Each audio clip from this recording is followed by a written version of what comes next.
So what the intent there is to lead us to recognizing that,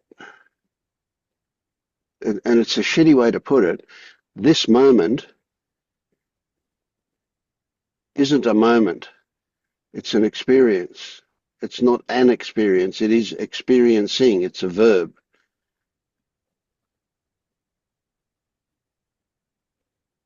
But even the concept of the verb as a happening has inherent in it continuity. It has a past and a present and a future.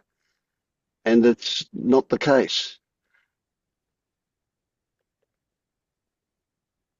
It you can see it. You can see it if you consider experience, there's only this.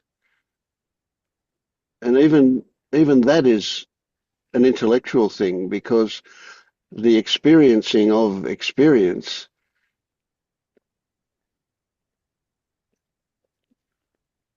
doesn't happen.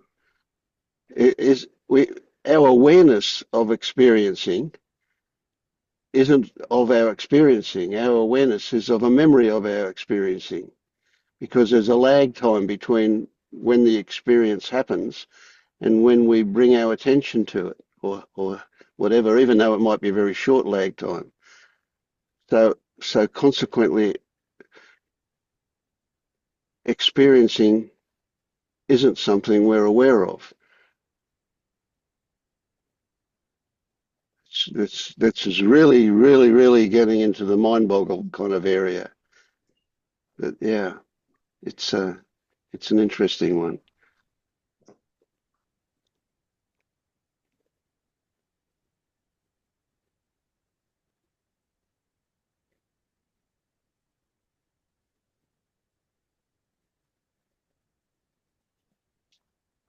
And it should render you speechless.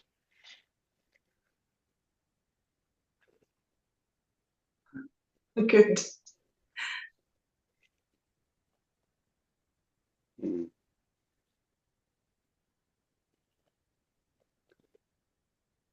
And until you speak, Maya, you always look really serious.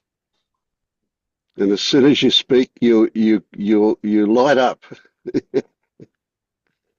I think it's the angle. I Oh, have the laptop on my lap, so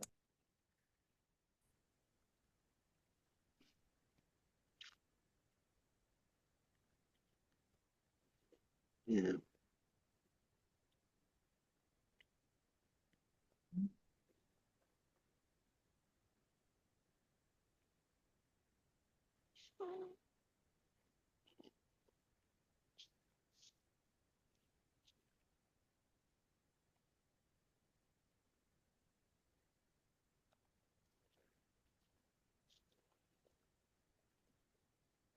Yeah, lighting does a funny thing. I look at my picture and the lighting washes out everything.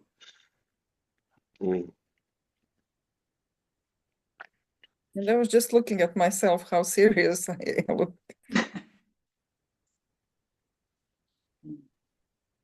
And I frequently have the experience when I catch a glimpse of myself that how I appear is not how I feel. Quite different. Yeah. Yeah, so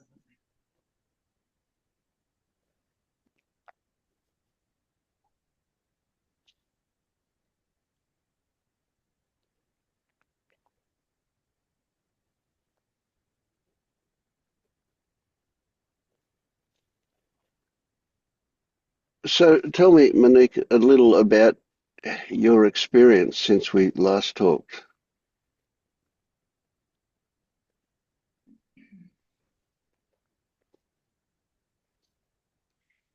I think talking about being serious,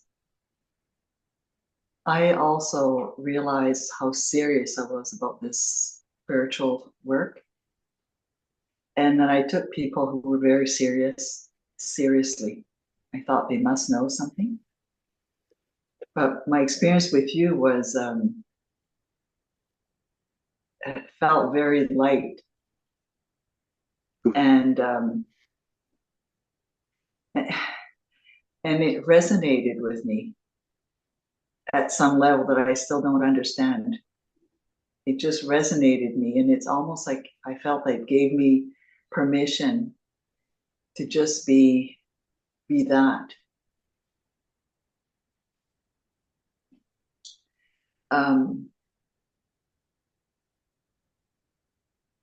You know, the idea of the black backpack that you shared, where you put all your thoughts. I thought about that, not trying to think about it as I was walking, and all of a sudden it felt like it wasn't like right here in front of me, and just that little, almost like a visualization, was a relief.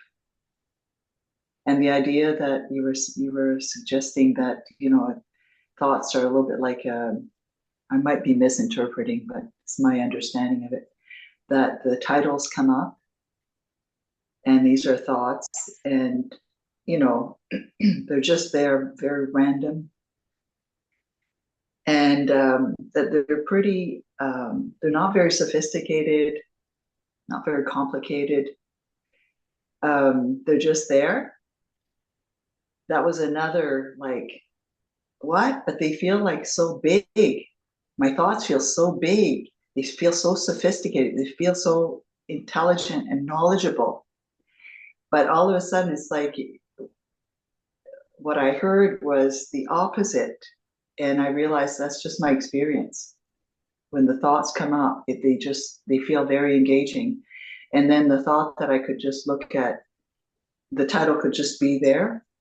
Knowing me, I'll at least notice the title name. But then what we do is we open up the book, and it's a big thick book with each title, and so I saw that just became very evident. So walking with my thoughts somehow felt lighter.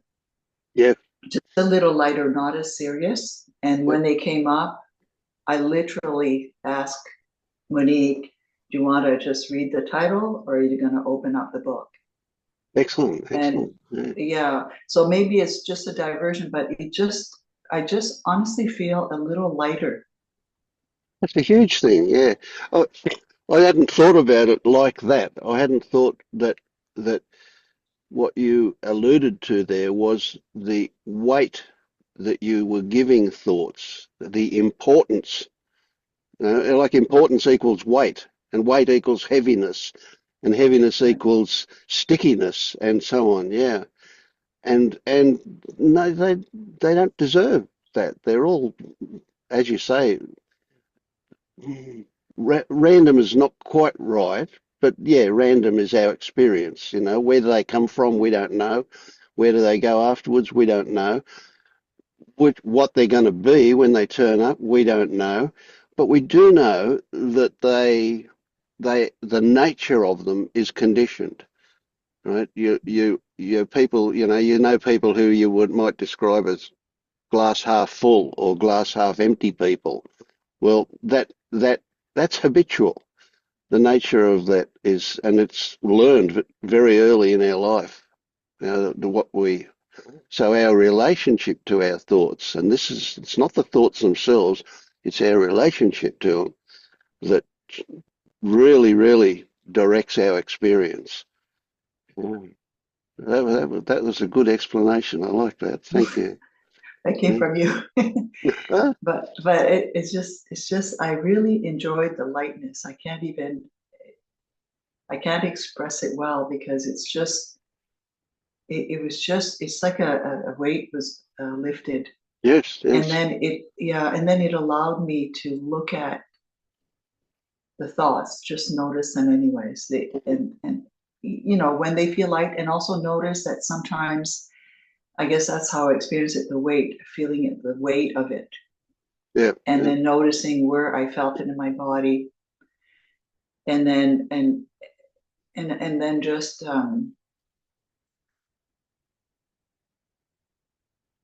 looking at that with curiosity.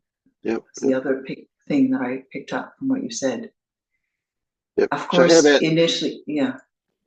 I was going to say, how about this as a conceptual way of looking at your experience, and that is that there's been a shift in the direction of freedom. Does that sound accurate to you? Freed Yeah, from the constraint of those thoughts, of believing those thoughts. I think I think in my words I would say it's like I'm making a decision, or it feels like I guess a decision is still like, when I say the word decision I feel like this, but allowing is how it feels. Yep. Yep. Making space for it. It's still there. They're there. And I had, the intense thoughts and the same patterns coming back, and poof, I'm on completely into it. Mm. It's just easier to see it. Yeah. So when you said that word decision, I'm making a choice and I'm making a decision, that's a whole area worth considering, and it's all connected to the same stuff. And they are, if you believe they are actually happening, it's a delusion that you, who you are making a choice. You are, when a decision happens, that there is some control involved. But it's really easy to see, where the hell did that whole idea come from? You don't know. You think it might be based on something, but where did that come from? It's all just a happening. And we just overlay that happening with this idea, which is a concept, this idea that, oh, I decided that, I made the choice. Well, for a start, where's that I? Who's that I? And this idea of a choice becomes laughable. I didn't choose what the alternatives were that popped up. They just happened. And indeed, the flavour of them is conditioned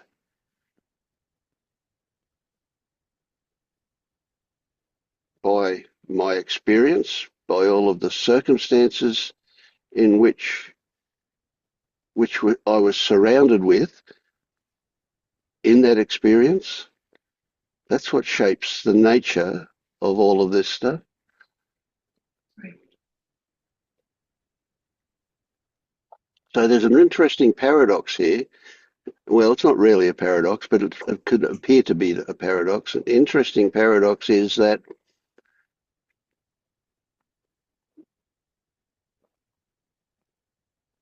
the the the lack of control and the illusion of intent, recognizing that, gives us freedom from the compulsion to obey, all of that stuff. So it's like, when we recognize that there's no actual free will, the opposite is not what comes into play. It's not a deterministic world, because all of the conditions that influence all of this stuff are in constant flux, constant movement. They all change all the time. So nothing's determined. Yet the idea that we have free will puts us in prison. It seems like a paradox. Yeah, very interesting. I noticed, I just know as you were talking, I just noticed it's like I have these moments where I can see, I can even feel, you know, I can let it go. But it's almost as soon as I'm aware of it, then my head wants to decide. Yeah. It's like, it's so fast. Obey? Did you use the word obey? Mm-hmm. I just don't like that word.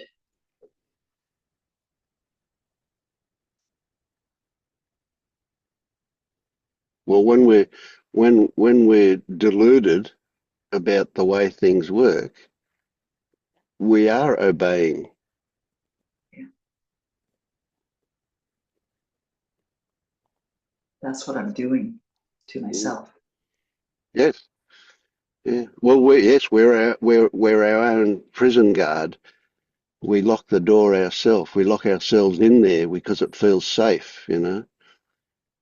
It's interesting. You take a young dog, a pup, and you bring it home in a little cage, in a carry cage, you know, a wire cage, and you lock it in there of a night, you know, during its early days, um, and then later on, when you leave the door open, the moment it gets frightened, it'll run back into that cage. That's its safe place. And we do the same kind of thing ourselves. Our safe place is our idea of how things work.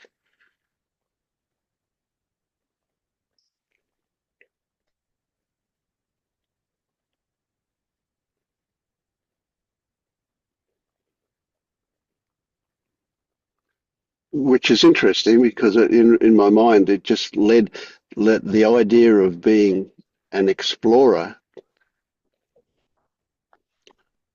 which replaces being a seeker, but the idea of being an explorer is that we're in a strange land, absolutely curious as to what might turn up. So there's no safe place, yet there's no apparent danger either.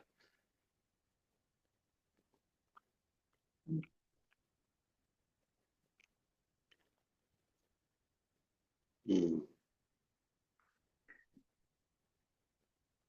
Yeah, I know that's true. Because all of this happens when I'm by myself. So no one's doing anything to me.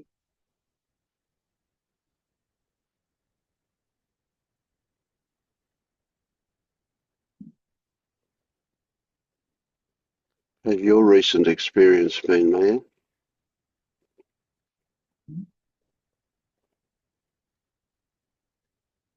I had two little things today.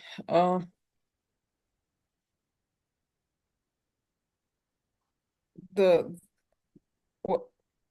in the morning I decided to listen to Eckhart Tolle a little bit. I just wanted to listen to something. And at some point, I mean, he's talking and talking, and he's always saying the same thing over and over again, actually. And at some point, he says something about the inner space. He mentions inner space, and I remember that time in the plane when I was sitting above, and the idea that I had that there is a vast space below me which I couldn't see when I'm on Earth. Then I just can see that the space is vast beside me and in front of me and above me. But below me, okay. But then I remember then on the plane, I was so excited about this idea that at some point I lost it, and I saw it turning to a concept. Like I started to visualize the space. And I knew it's gone. It's gone now for this moment. And today he mentioned the inner space. And somehow I get this idea of some inner space, and it's big, it's big, it's big, inner space. And I started like looking at this inner space and staying in the inner space. He invited people to stay in this inner space. And I remember you telling to me during my classes to try to be in something, as I remember it, something like this space, and at the same time being with the students and doing what I have to do, and dividing my attention between those. Okay, I'm not in the classroom now, but I remembered many times today during the day that I wanted to be in this inner space, to experience the inner space and whatever I was doing. So I just did that today. And there was also something else and I forgot now. So small things. So do you find that amazing that you it's like you're multitasking, that there is both of these things happening? I'm multitasking normally with other things, not observing the inner space. So I don't know. There's a concept I have in my head. What I know from psychology, there is no such thing as multitasking. You're Yes. always just focused on one thing, Yes. and it's just the question of how quickly you do that. Yes. So I have this knowledge, this factual knowledge that I'm not multitasking. I agree with you. I believe that too, but it's almost irrelevant in the sense that it appears like you're doing two things at the same time. Yeah. But the speed with which you can jump back and forward is beyond measurable. It can be so fast that it's like your experience of it is instantaneous. About the speed, I have another belief. When you read Daniel Ingram, he talks about his meditations and he does vipassana. So he's labeling everything he's experiencing and he tries to experience everything moment by moment. And his moments should somehow be very short, which means he observes them very fast, one after another. And he talks about frequency of, I don't know, 40 or 60 hertz, which is really, really very fast. And then I think to myself, oh, I have to observe things so fast, I'm not able to do that. And this is a belief I'm carrying with me, and somehow, am I doing all this right? And with this observing the space and doing other things, there's always, not always, but from time to time, there's a thought, no, this is not it.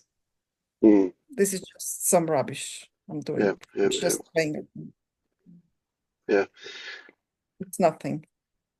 Yeah, that kind of brings a conceptual thing to mind here, that some thoughts will appear and disappear so fast that it's like, 60 hertz is slow, like that they will be there for a fraction of a millisecond and then they're gone again. But the memory of them is slow enough for us to experience. But the actual thing is so fast. And yet at the same time, when Daniel is experiencing a sensation and then labeling that sensation, the idea of putting it into textual or verbal label is really, really slow. We go from 60 hertz down to, just whatever, a couple of hertz. It's really, really, really slow, but the actual experience can be fast. So it's what, and even if we don't verbalize or textualize the label, the way the mind works again is that's what's going to slow everything down. So to be able to experience without putting the label on it, that can happen, but it is a really tricky one to, because we don't know that we're experiencing, if you know what I mean, unless we apply a memory and labels to it. You know, so to be Label it aware, back. yeah, being aware of. Well, here's a good question, something to contemplate. Does being aware require mental attendance? And does that mental attendance further to that, does that mental attendance require uh, a narration of some kind? No, narration just gets in the way, and it's annoying. I know that. And I'm narrating too much. I'm thinking too much. Sometimes, I'm able to say to myself, it's just stuff. But sometimes not. Mm, Sometimes it pulls me under. yeah, But Daniel also says he doesn't label at some certain speed. He doesn't label anymore because he cannot do it. He wouldn't meditate anymore. He would just yes, talk. yeah, that's right, yeah. So, So at some so speed he stops labeling and just notices, yes, like ta or something. right. So back to this idea, this concept of a thought being like a book where you can see the title, and it apparently there's a I won't say a choice, but it seems like sometimes we'll open the book and get into it, and sometimes we'll just observe the title. Well, there's a further thing to that, and that is that the noticing of the title can happen without the narration of it, without the verbalization or textualization of the title. Right, so the experience will be just the appearance of a knowing of what it was about without actually slowing it down enough to say it or think it. And so there can just be, I know that thought, right? But I mean, we wouldn't even say that. There's just this sensation of, I know it. And then it's gone because we don't need to hang on to it or anything like that. And that gets a little trickier.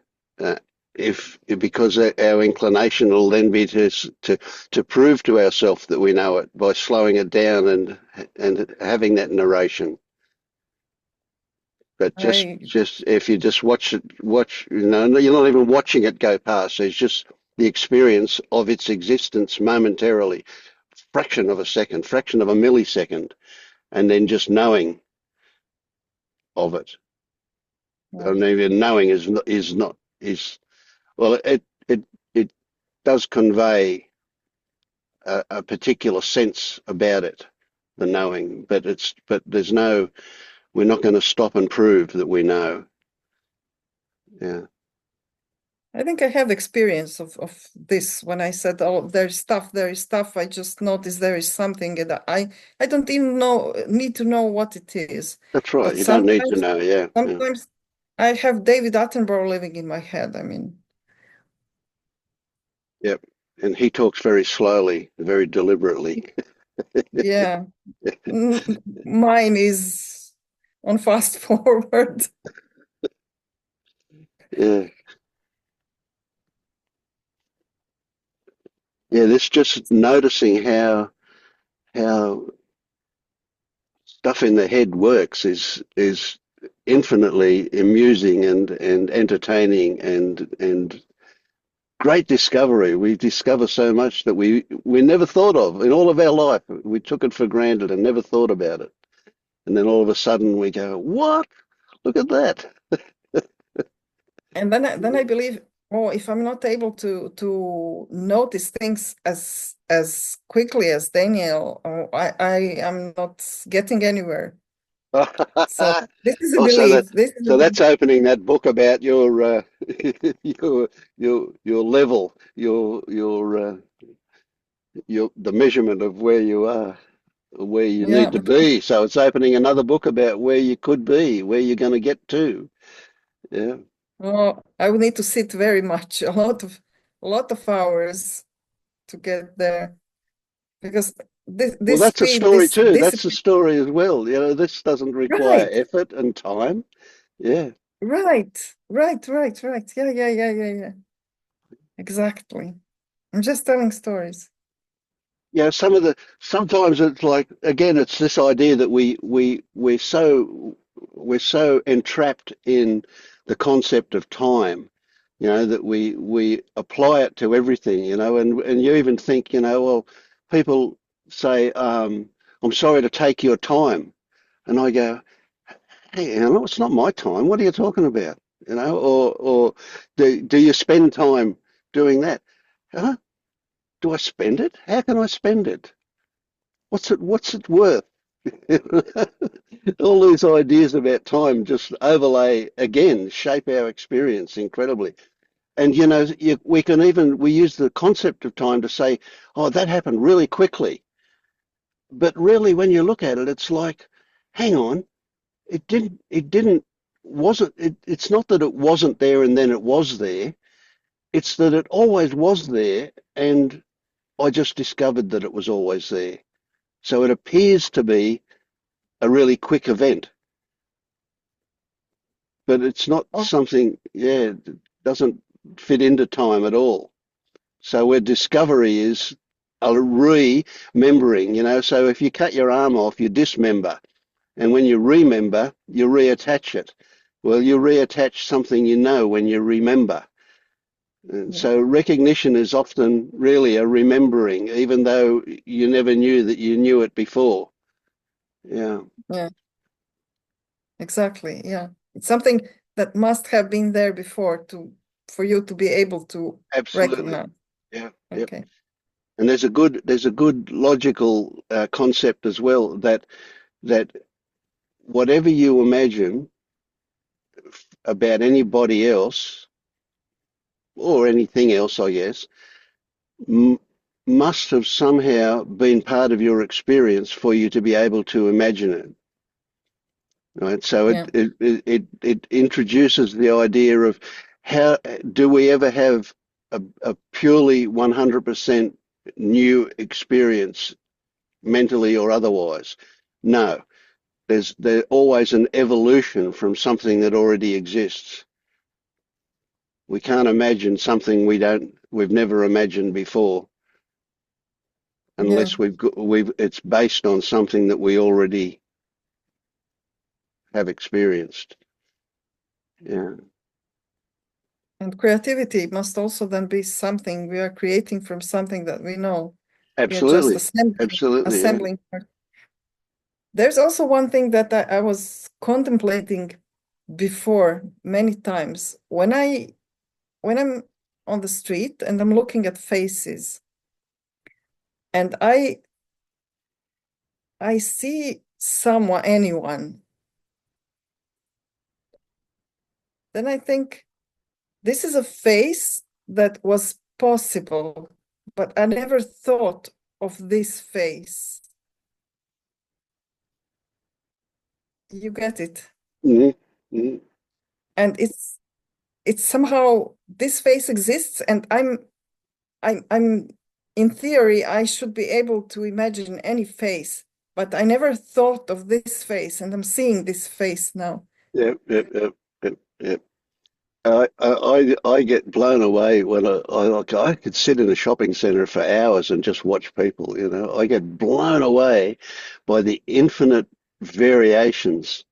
Like, Yeah. and I get this mind boggle going where I go, how many people are in the world, and yet not any of them are exactly the same as anybody else. Everybody is totally unique. Infinite, Yes. infinite variations, and it doesn't matter how many people get born and grow up, they'll all be unique. and yet they're all people. Wow, it's just yeah. Exactly this. Yeah, yeah. And when I see someone new, this is like enriching my world because this is something that I didn't think of before, and now it has come into Yes, yes. my And experience. I go as far as to say every experience you have changes you. Yeah. So we don't need to remember an experience. It's embedded in us. We become Mm, different as a result of it. Yeah. mm.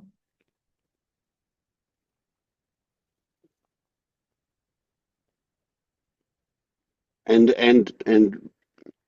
this is the way this mind works here. It's just crazy, but I love this because here we have the training of artificial intelligence. It's just exactly the same thing. I can see artificial intelligence in a really short period of time.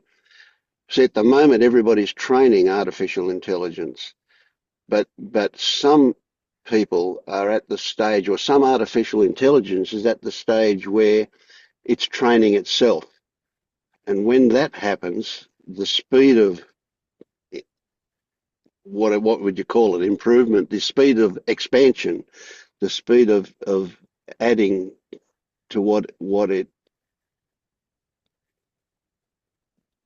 it is, because it's being changed by experience too, by adding, we can almost say adding knowledge, but it's more than that. That knowledge equates to something else. So I don't see any difference the way people are to artificial intelligence. I said that just because it's so simplistic at the moment, it's so gross, but boy, it's going to change fast in the future. I'm afraid it's imploding. It's imploding because it eats I get that what's, because it's yeah. very, it's the amount of information that's being used to train it is finite, and so consequently it's creating its own information to train itself. Is that what you mean by the implosion? Yes, and it's Yes, garbage. yes. What comes out is garbage and it's fed garbage. So Yeah, it's garbage in, garbage out. Sure, yeah, I get it. Yeah, yeah. more garbage in, the quicker the implosion. I don't know. I'm not Yeah, I think I that's I think that's right, but that what that leads to must be something else, So Elon Musk, or rather Tesla, and I presume Elon Musk is involved. They had written something like 300,000 lines of code to control the Tesla car, the ability for it to be uh, to steer itself and all of that, so on and so on. But they were real right up against a block as far as getting the self-driving stuff working very well. And then at some point, and I think it had to do with the fact that he um, bought or had built a supercomputer uh, to do the artificial intelligence for that, and he handed over the whole thing. He never told that artificial intelligence anything. What happens when you got a Tesla, because it's all connected wirelessly to the world or back to Tesla itself, every time somebody took control of the car from the automatic stuff, it would send a snapshot, a movie of what happened back to Tesla. And he just fed those movies to the artificial Mhm. intelligence. And within a couple of months, it was doing a better job of driving the car than 300,000 lines of code that was written. Right. So, in other Yeah, words, he got the artificial intelligence to teach itself how to drive the car. And it yeah, constantly improves by real world, but it's only visual stuff. It's just movies that it gets to learn to do that. So you can imagine an artificial intelligence that's not just getting movies of real world situations, but other forms of information about that as well. It becomes a bit of a mind boggle as to where it can go. Yeah.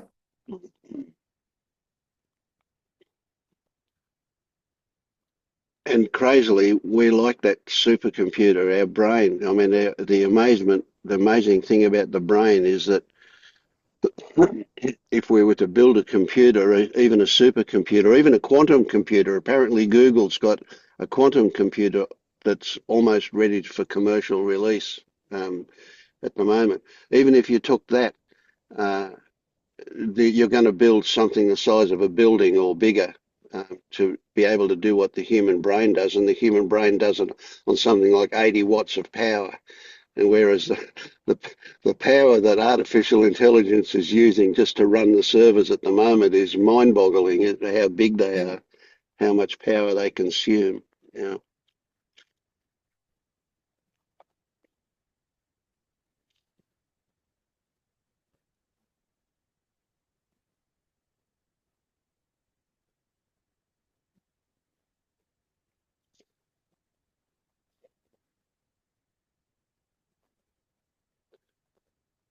Bianca, has your recent experience included anything new,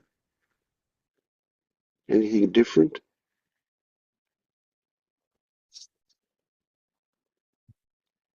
I I watched a recent meeting. I wanted to check something, and I was surprised watching myself. Um, I can, I know that I shake, but I'm not aware how much and how strange does it look. And like I'm sitting here, yeah, and all the time disagreeing with everyone. I haven't seen you shake for a long time. It was last time I saw you shake would have been, good heavens, I don't know, weeks or months ago. Yeah. Maybe you got used to it. Yeah, maybe I just don't notice. True. Yeah. But you do. Yeah. Yeah, you know, when I watch myself now, I don't notice it. I think it's something about uh, that when eyes move, uh, we are blind. Only when eye is static, it can see. So, um, mm, uh, yeah, but on the video, I could see it. Mm. And how did you And feel about that? Were you judging that? no, not judging. Just I thought that maybe from time to time, I should say to anyone who's watching this videos on YouTube or wherever that hey, I've got essential tremors, just neural disorder. uh, Mm.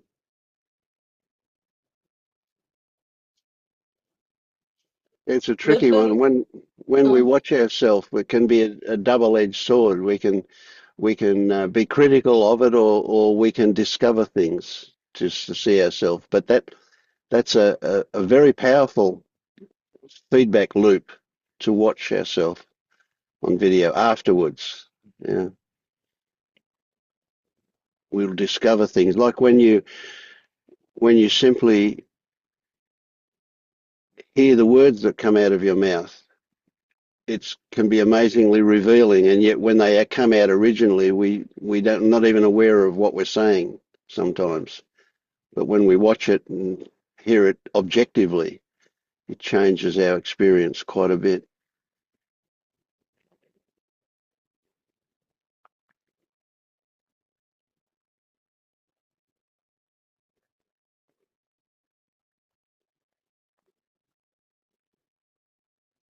But my question was, have you noticed anything different? So it's the same thing in a way that we frequently don't notice the change because any changes are often subtle. Now they're very small increments, and we don't notice them as they're happening. It's amazing how frequently I come across people who say, "No, no, nothing's happened," and then I ask, "Well, compare yourself to 6 months ago or 12 months ago. Do you respond in the same way that you used to?" And they go, "Well, you know what? I don't." But they were never aware of it until I asked that question. They thought things hadn't changed because it snuck up on them. Yeah, that's an indication for us that, I mean, because we're always changing. Nothing can stay the same. Yeah.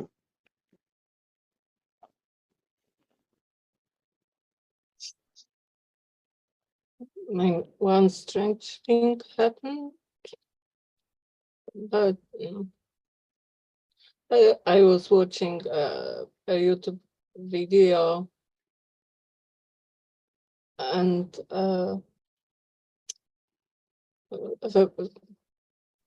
a man talking,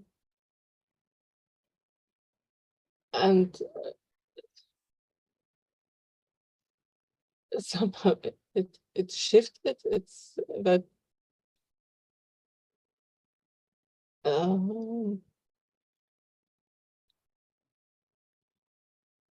it's like not watching a person, but just with something.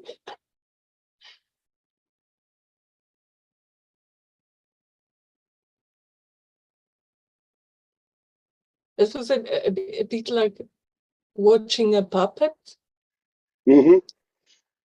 and it seemed to me that in this way, I could see much more details, how different parts move. Yeah. Okay. So this is perfect. I love this. This immediately the story here is that you had slipped into what you might call a direct experience of that person. Instead of relating to your idea of the person, you started to relate to what was actually there. So the filters dropped away. Now does that sound like it's what happened to you?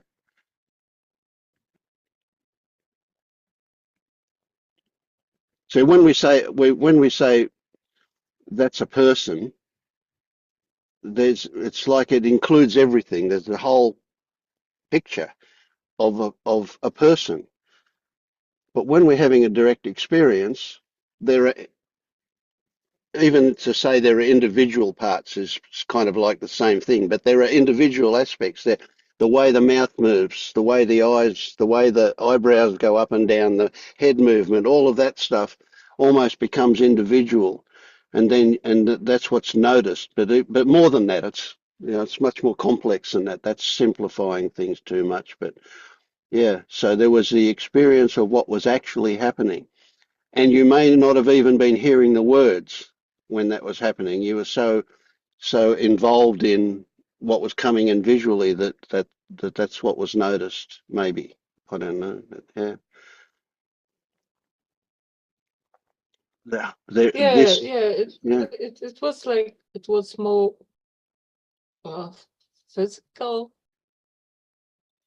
but also more in senses. It's a bit like we were saying about Dennis, that my attention goes to the tone of his voice, but not to content, not to Yeah, not what to the about. meaning of. Yes, yeah, yeah. Yeah, so you, yeah, well, it's perfect. You know, there you go. When you're hearing the tone, that's a direct experience of sound, right? In fact, it's more than that. But it's enough to say that. And then uh,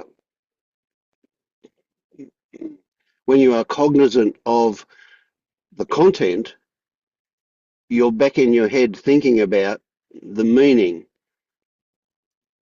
Right? You've lost touch Yeah, with what's actually happening.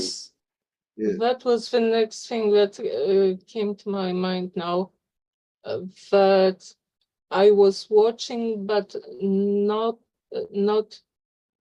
with the purpose of finding the meaning. Yeah, that yeah, his mouth went like this or that, and this means this yeah, or that. It's yeah. just watching the movement. Right, right. So this is such a huge thing. This is such a big thing to consider that most people go through the world in their head contemplating the meaning of everything and not actually experiencing what is actually there. So it's even that example I give often about our relationship to a tree, you know, that the brain says it's a tree and that we then relate to the concept of a tree and we don't actually see the actual tree anymore after that. That's an example of that. But here's a classic real world example for you of and how much of what is actually in the world do we miss because we're so always contemplating the meaning. We're always in our head relating to the concept of things rather than actually directly experiencing what is there. Yeah. Well, I don't think I don't feel like I'm missing on something important.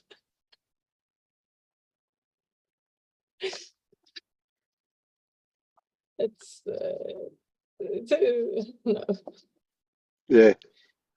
If I'm missing, that's fine. Mm. So do you go through the world thinking, oh, that's not important, or that's not important, or that is important. I'll take notice of that.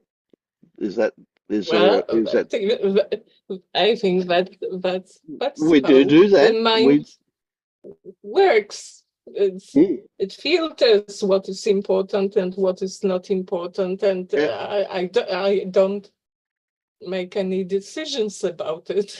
no, no, that's right. Yeah, yes. What's important will make itself known, eh? We stub our toe, and that's important. Ouch, the pain. Says, yeah, put your attention there. That's important. Mm.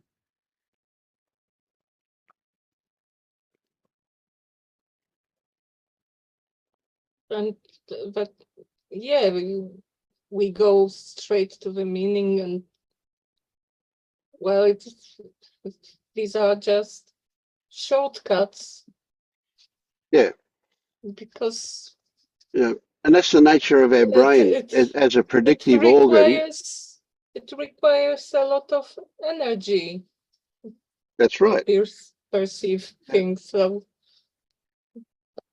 And our brain, being a predictive organ, takes the minimum amount of information that it can get in order to work out what it is. And it's a labor saving and an energy saving procedure that it uses to do that.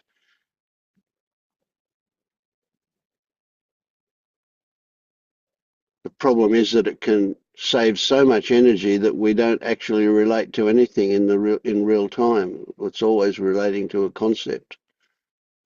Or it can be overdone.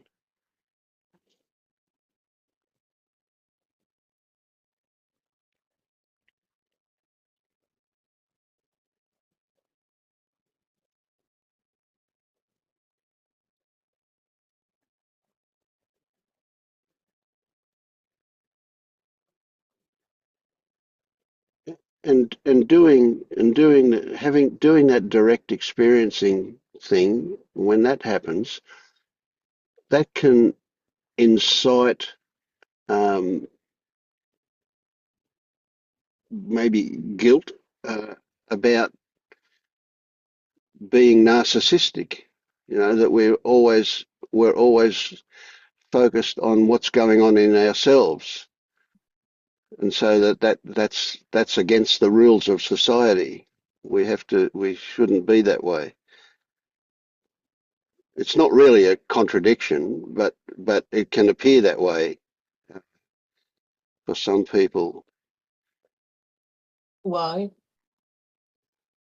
Well, we're told we have to be, not be involved in ourself all the time. We have to be involved in other people. We have to be considerate, and we have to whatever to be wrapped up in ourself is narcissistic, and there's an implication that that's a negative thing. Well, narcissism probably is a negative thing because it excludes anything other than ourself to a degree. But in a way that the when we start to experience what we're experiencing, when we become aware of what our experience is, it in fact opens us up to being aware of what's going on around us in the world as well. So it's not really narcissism, but it can appear that way at a superficial level.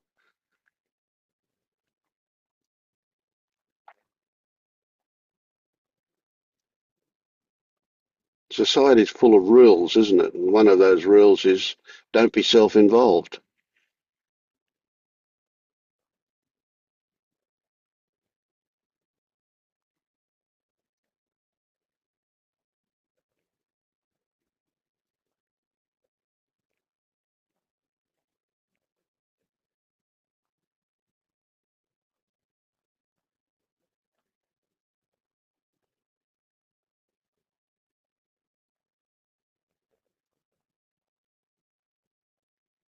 I don't know when am I more self-involved? When I'm watching a person or when I'm watching the face movements.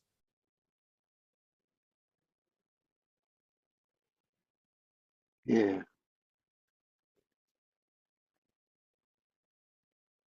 yeah,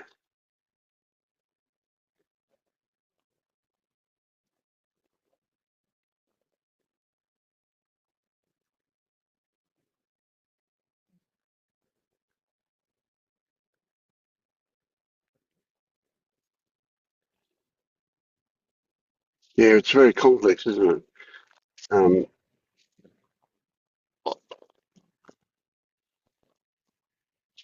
you may not be self-involved at all in either of those things.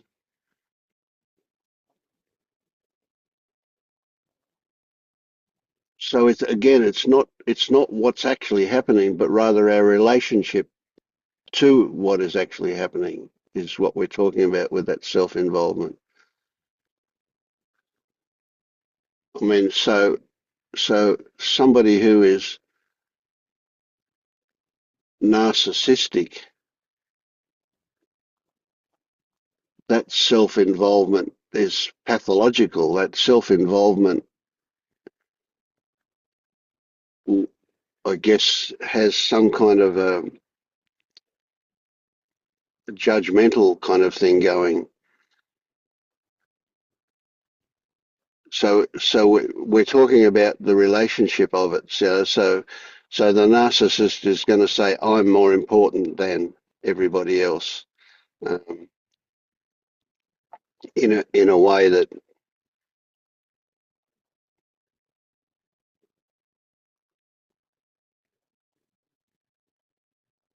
means that they have no consideration for other people's needs. So that's a different thing again, you know. But we're talking about identification. Yeah. I think I know what you mean. It's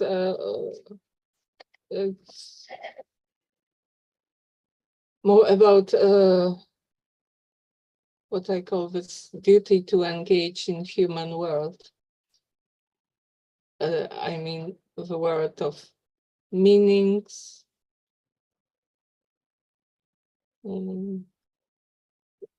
guessing how the other person feels. Hmm.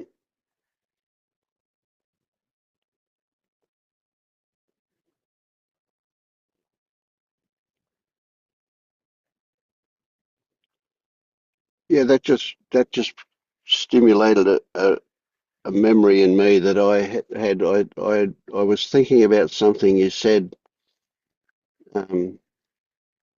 recently when we're not on a group. I was thinking about what you said about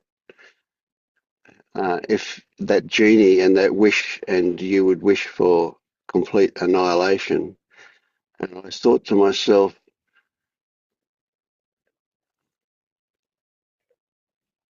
if you were just seeking an escape from suffering, then annihilation of you, just you, would be sufficient to end suffering.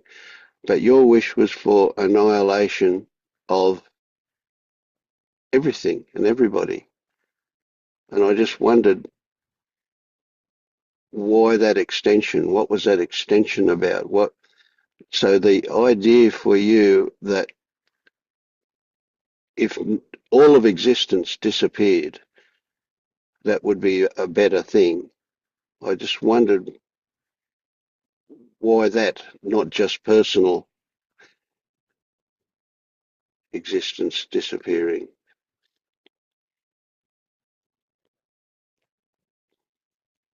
Well, like you say, everything is connected, and I am not a separate thing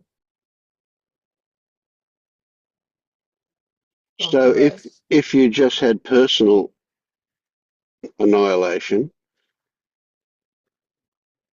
your experience would be the annihilation of everything, but everything else would still exist. But your wish was for the I annihilation don't of know. everything. Yeah? No, you think not?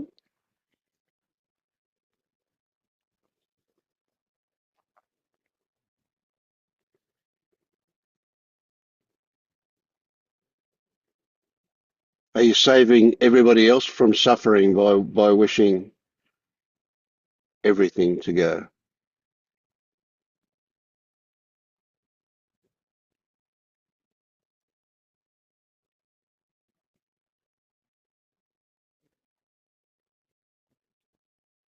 But you know, something is off in this. Like, what does it even mean? An annihilation of only me. Like only the consciousness of this character. Mm. Is the consciousness of this character a separate thing? I don't know. No, I don't know that. Yeah.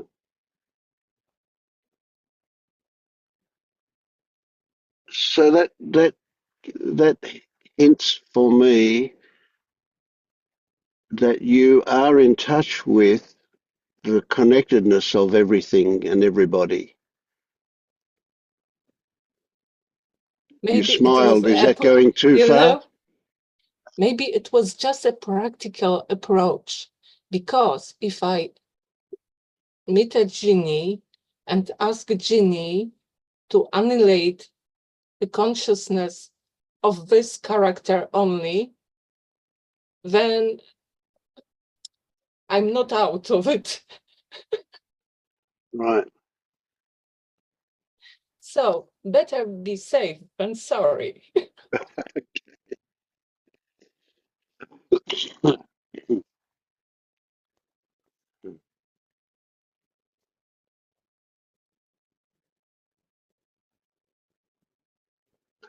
were talking, Monique, about the idea of the genie in the bottle, and we could have any wish we like, and what would we wish for, and be careful about what we wish for. The classic example was the woman who said, "I want to be beautiful forever," and the genie turned her into a marble statue, and she got her wish. Yeah. And Bianca's genie wish was the annihilation of everything and everybody. Or I shouldn't say annihilation like that. Maybe that's not quite right, but the removal of existence, I guess, was Yes, yeah. removal of awareness or consciousness, or because it's like with this tree in a forest where when there is no one, this tree in a way that doesn't exist. That's right. So if the world would exist as it is, or even more horrifying, but there would be no awareness of this world by no one, there would be no problem with this. Yeah, there would be nothing horrifying. Yeah.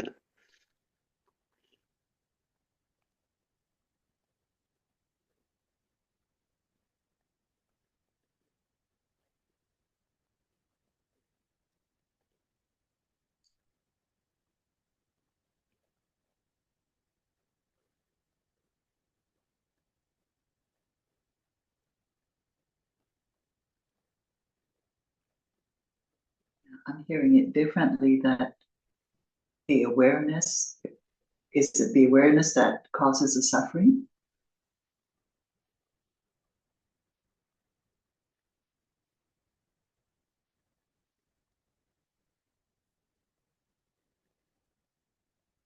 Is that a question for Bianca? Yeah, anyone. It's just that I'm not sure if I understand, but It is a because if you condition. if you annihilate the awareness, then my mind goes to this. It implies that there's no suffering. It is not a cause, but it is one of conditions. Take away this condition, and there is no more suffering. No. I see. Here it's like this being that becomes, this ceasing that ceases. A bit out of the box solution. I think so. I hope so. But it does bring us to something that's of practical value, and that Yeah. is awareness a condition of suffering? Is raw awareness a condition involved in suffering, or is it an aspect of awareness? It is, as I said, it is. We first need awareness, but then we need to stop the next step, which is to judge it, to have an opinion about it. That's where the suffering comes from, not from awareness itself. But yes, you're right. If you removed awareness, you would remove suffering probably.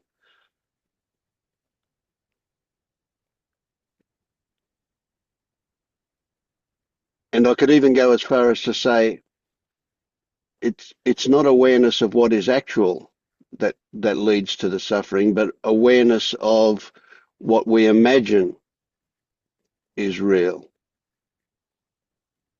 That's where the suffering comes from. So we're all and we've all got this distorted imagining going on about what things mean.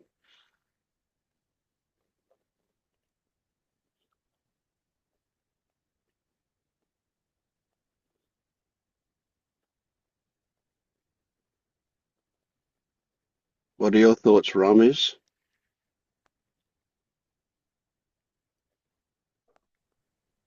Is eliminating the suffering by seeing that it's illusion for does it eliminate the suffering from everybody else? You often say that you don't remember the last time you suffered, but did you experience other people suffering? Yeah, I mean, I'm not meaning to divert here. I experienced imagining that other people were suffering. Yes. Or what's the difference?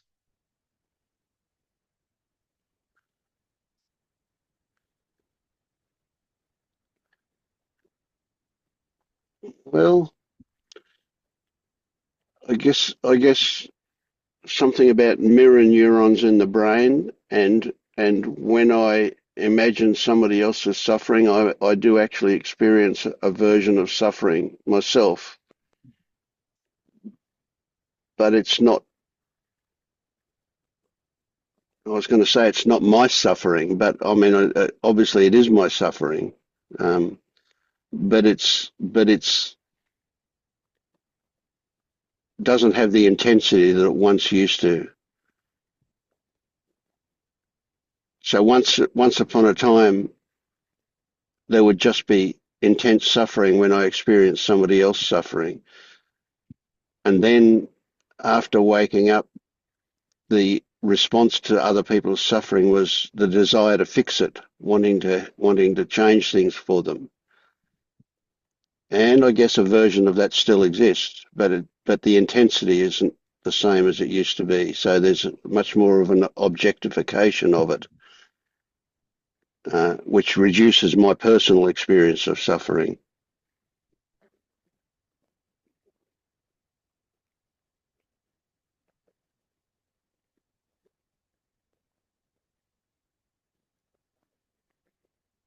But I got lost in my story there and forgot what you were saying. What what were your thoughts about that?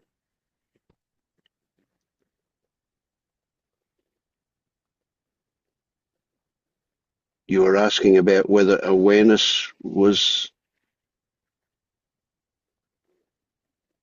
I feel like suffering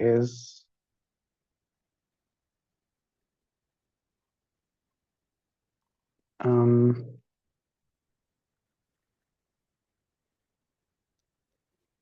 is a condition that can't be really eliminated. Did you say can be? It can't be wholly or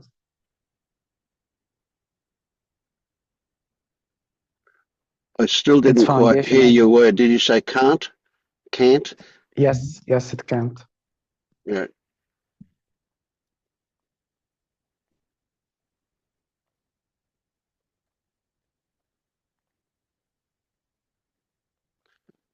Yeah, I can go along with that. I think that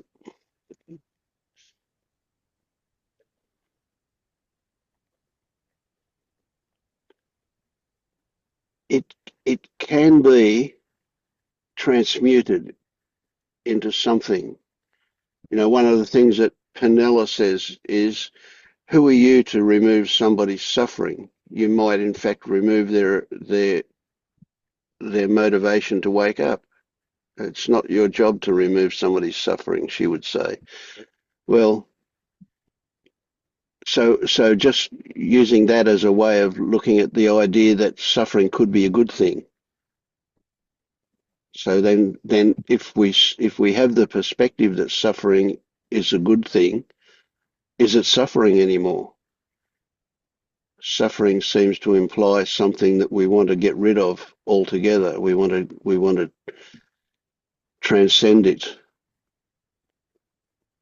remove it, transmute it. So it is transmuted in a way when we recognize that suffering has value. Then it doesn't. We wouldn't describe it as suffering anymore. We might describe it as unpleasant, but that unpleasantness has uses, so it's no longer so. Yeah. How would you define suffering?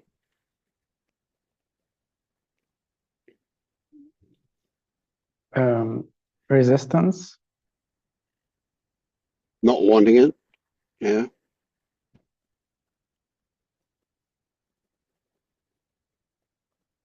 Certainly unpleasant. Um,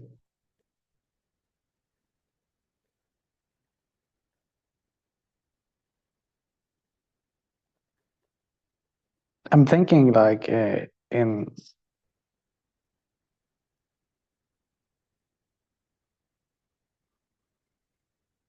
like I don't know what I call it.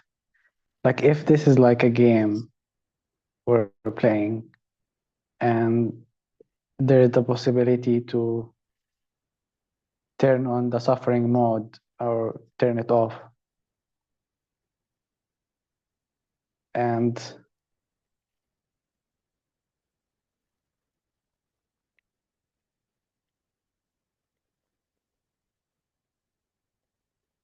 why would someone or why would play a game that has a suffering mode Mm. and resist the suffering? That doesn't make sense to me.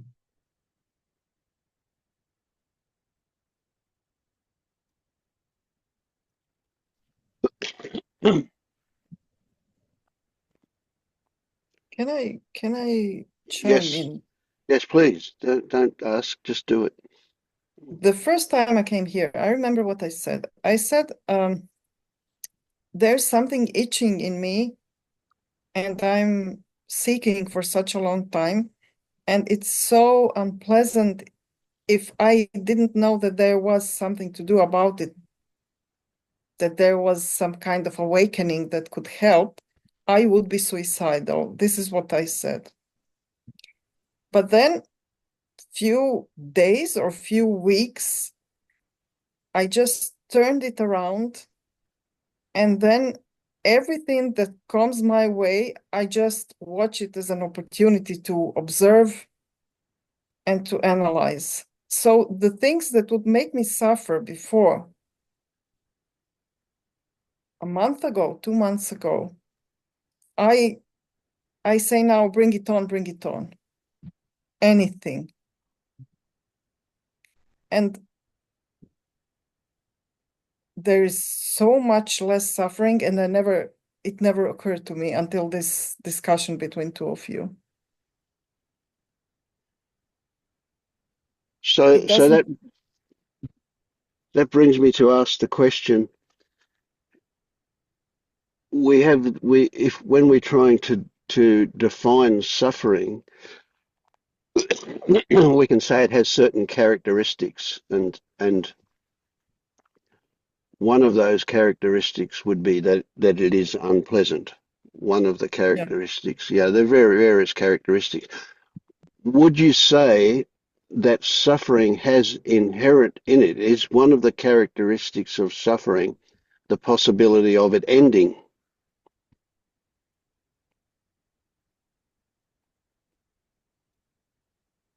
I would rather say it's the other way around. When you suffer, you don't see an end to it. Right. Yeah, I agree. Yeah, for sure. Yeah. Yeah. Well, And that's and because yeah, this is why yeah. you suffer, because you don't see the end of it.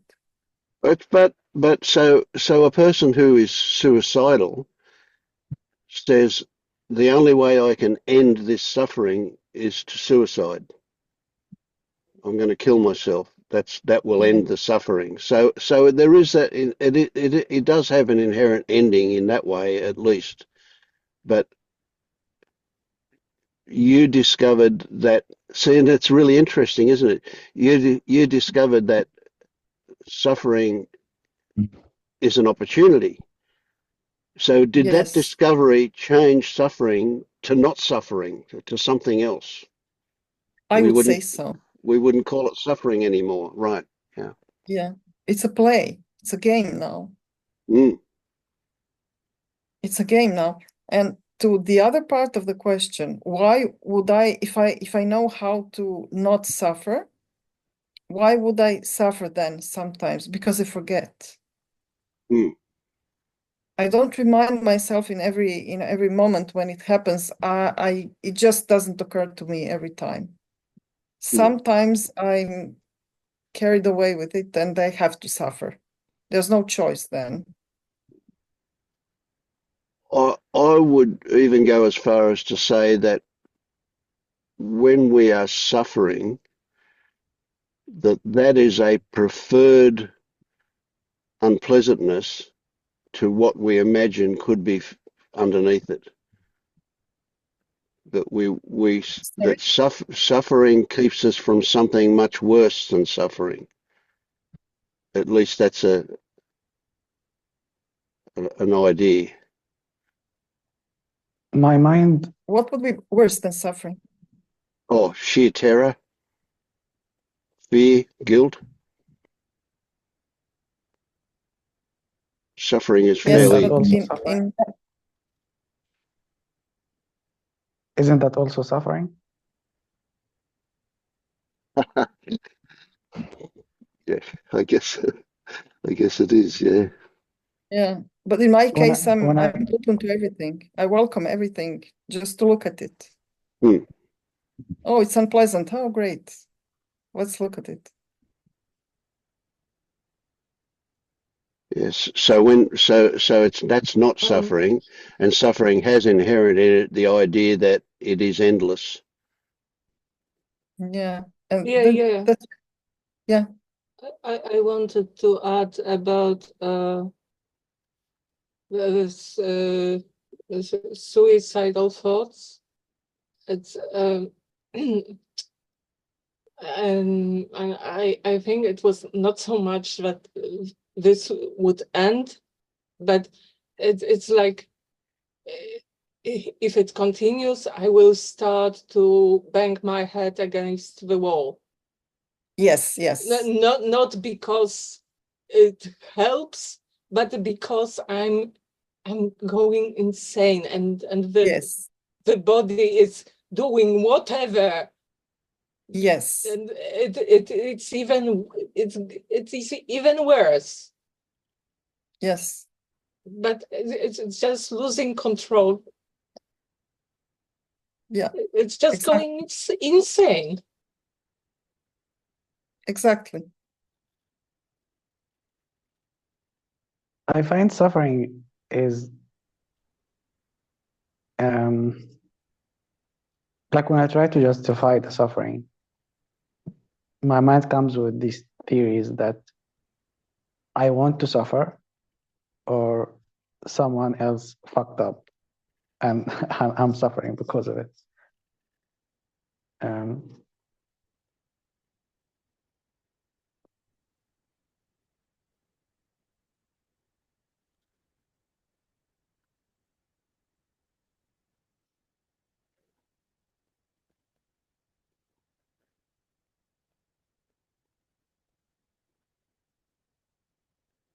but the suffering is inherently made out of resistance. So that's why it doesn't make sense to me.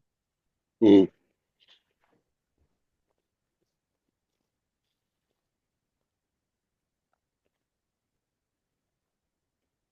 So you can see that if there were no resistance, there would be no suffering. Is that right? Uh, I guess But it won't be suffering anymore. It's like seeing a snake and then you recognize it's a rope. Hmm. It's like a different. Yeah. Yeah. So take suffering, remove the resistance, and it's no longer suffering. It's something else.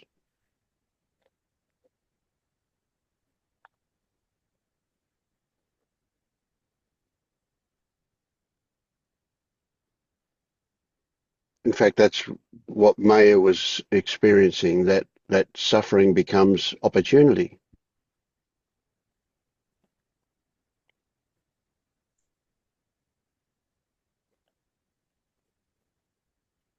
So that even bypasses the resistance.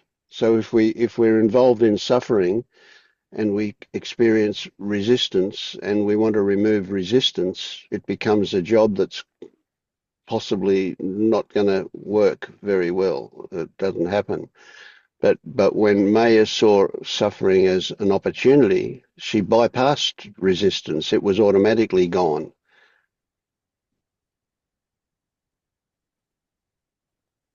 But is that something that she chose? No, I don't imagine she chose. But well, we have to ask Maya. But I rather imagine it's something she discovered. But That's you shouldn't unfair. ask me that. Say again. You shouldn't ask me that. I'll still give the wrong answer. There's no wrong answer. Yeah. So did it feel like you chose it? Yes, I still think it's my choice because when when I don't know, when I feel shame, for example, I I felt really ashamed after our last meeting yesterday morning. It was morning for me. For some reason, I have always, not after the classroom this week, but after our meeting, I had this feeling that I talked really rubbish and I was ashamed whole day until evening. There was a sensation, there were thoughts, and I just stayed with it. I mean, feeling shame, it's not nice, but I could have felt bad and I don't know, suck my thumb and just sit in the corner and suffer. Or the other way, say, okay, this is shame. What do I feel? What do I think? And okay, I'm accepting it.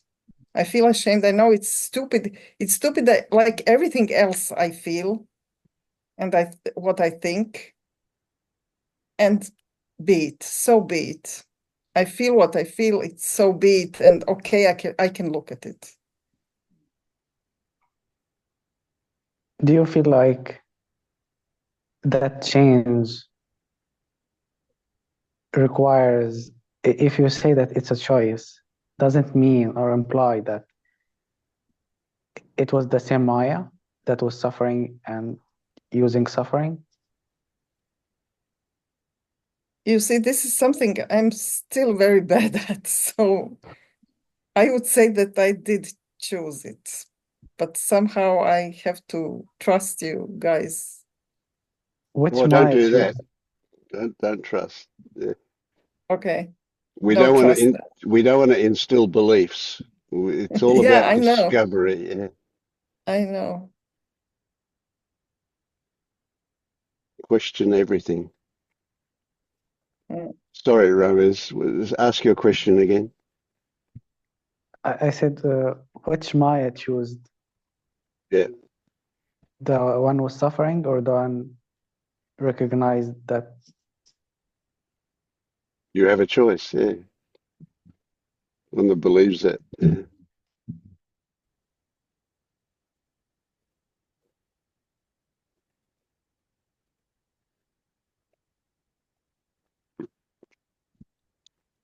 So that offers an opportunity, that what you say, Maya, about the belief in choosing.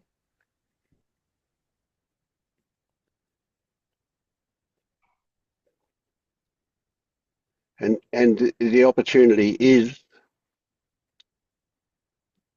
in the potential for discovery, for you to discover.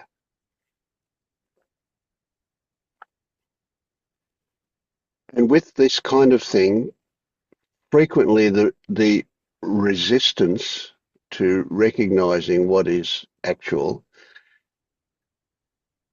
is the idea that the opposite is what will happen if we have no choice, that that it's a deterministic world. And that's not accurate. You know, the opposite of choice isn't choiceless. So another way to look at that would be to say that, and it's just a concept, of course, but another way to look at it would be to say that choice happens. It's just not you that's making the choice. Right? And it's straight away it becomes clearer that the word choice is a bad choice. I was going to say the word choice is a bad choice.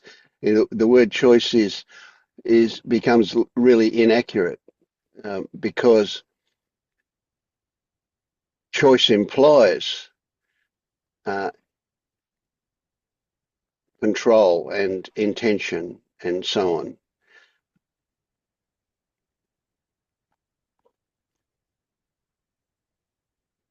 But when the first thing to consider when we're looking at the idea of choice is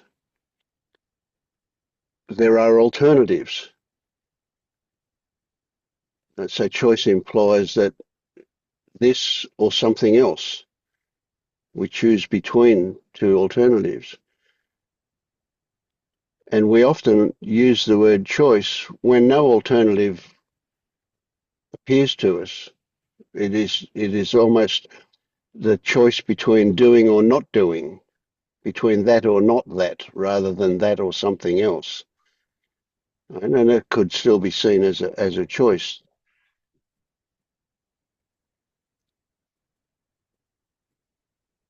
But to consider that, where did the idea turn up from? Where did the idea come from? Or that or not that, or that or an alternative? Where did those ideas come from? Were they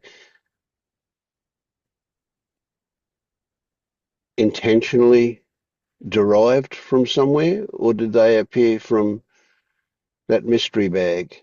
Where did they come from? You don't know where they came from, do you? No, yeah, Why did you have that thought? Yeah. It's a grace that they came to me. The idea that I can welcome something that happens. Mm. And not being a victim of circumstances. Yeah. So that idea turned up for a whole lot of reasons, but including, and it would always be because of your experience, previous experience, your history, um, whatever prompted that idea, what triggered that idea. Our ideas always triggered by circumstances. But whichever way you think of it in terms of what might have actually happened, nowhere in there is the idea that you have control about what to think or which idea to choose from. That's something that just happens. So if there are alternatives, or even the alternative of not,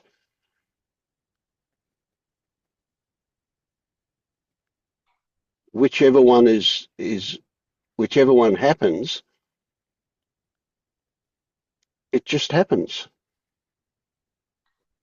And if there's an idea that you chose that one, that's also just a happening.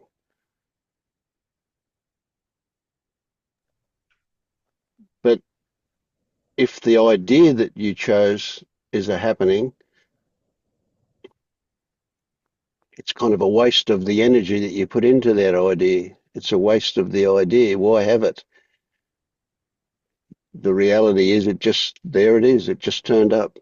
We don't even need to consider whether it was chosen or not chosen, or better than or not better, not as good as, or whatever, because the whole thing just happens. You can just watch the whole thing flow, and the ideas that also come up as it's flowing are also just part of it. Slowly getting to it, I think.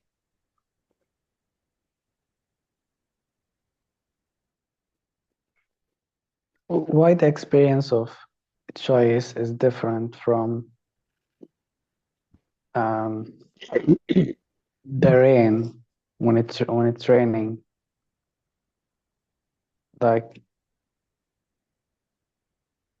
let's say I'm stepping outside, and there is the image of stepping outside, there is the intention, there is the action, and there's a raindrop on my head. Is it like the same phenomena? Could we say that the raindrop chose to land on my head?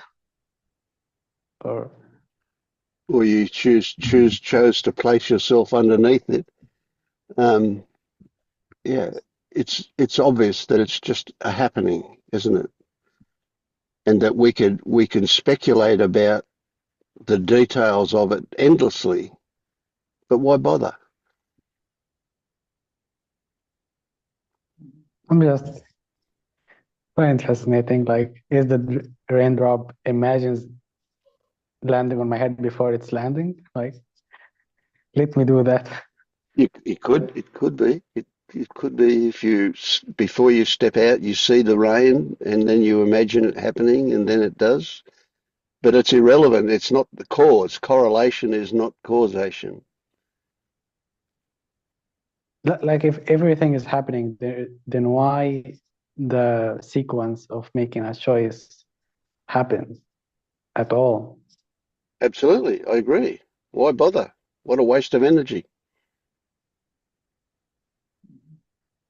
Do you pick a cup of water and drink without having the image in your head before?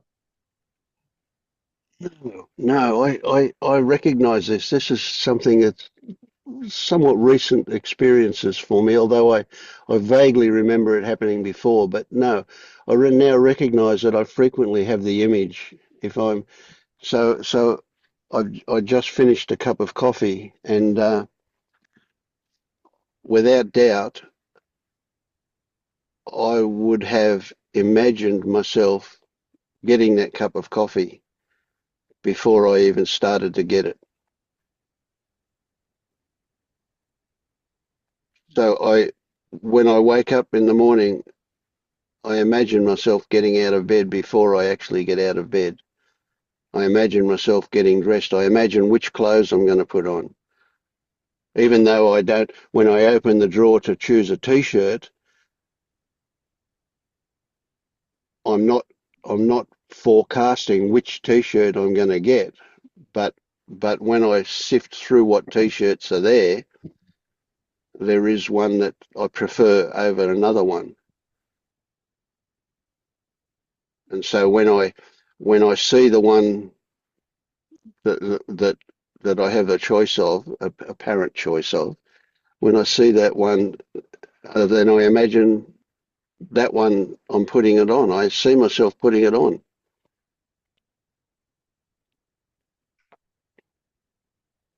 But I'm not saying that imagination causes it.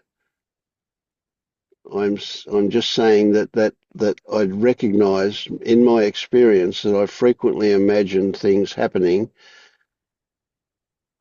as a precursor to the actual happening. It can be very fleeting and not and easily missed, But because I'm now noticing it, I'm noticing it more and more. It's becoming more tangible. Even simple things like walking up the hallway. You know, there's an imagining of that happening before it happens. And if I don't focus on that, it's easily forgotten that I've imagined it. It's like we can go through life not noticing that at all. There are things that happens without this image. I'm sure there are, yeah.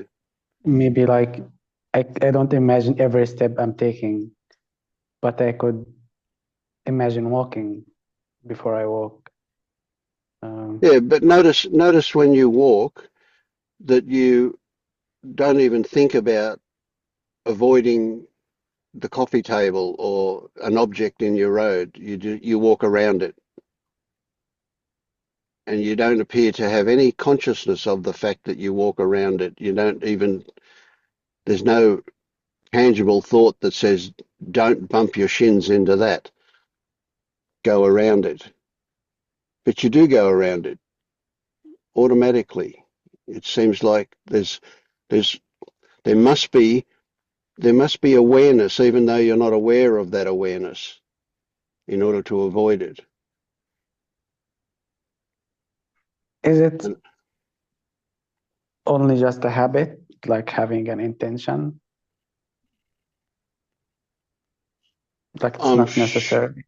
yeah, I'm sure habit is a large element of it. We don't need, that's entrained in our brain to do that kind of thing, so we don't need to think about it. So that's what habit is about. It's about a cellular memory, isn't it? Habit. We do things without thinking about them, and it's an energy saving device again. If we had to consciously place our feet with every step we took, we'd be exhausted by, after an hour of waking up, we'd be totally exhausted again, wouldn't we? So we do these things automatically. So habit is a great energy saving device. We don't need to think about buttoning our shirt up or a whole lot of things. We don't need to think about them at all. We just do them. No, I mean having the intention that it is the habit, like imagining doing something before doing it. Is that a habit, or is it a necessarily part of a sequence of actions? Or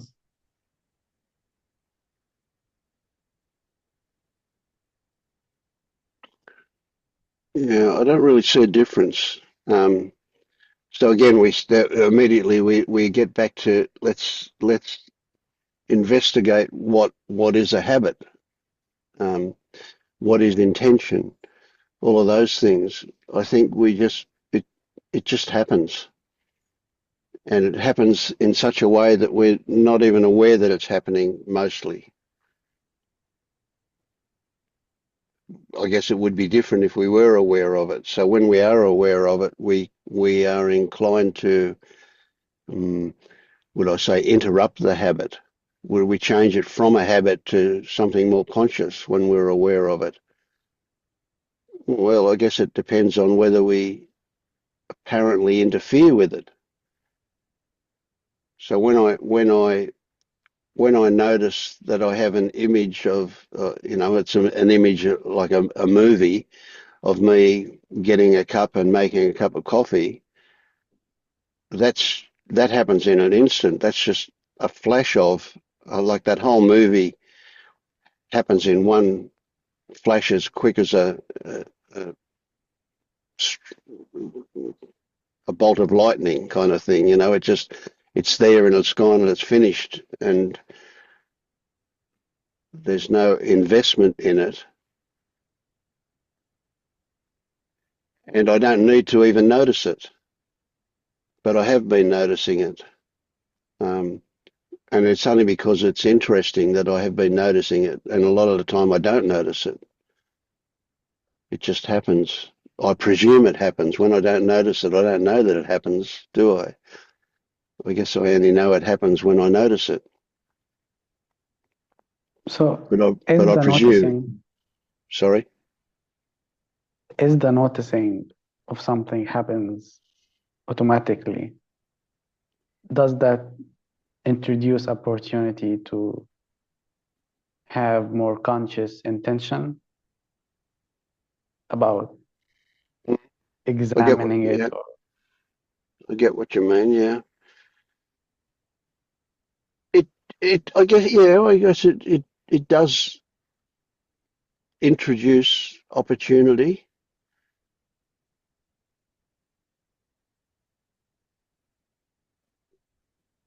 That opportunity could be called, just called, apparent choice.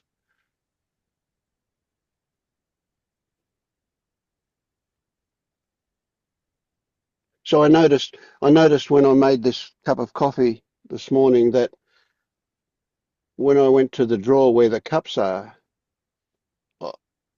I sorted through the cups mentally, which one I preferred.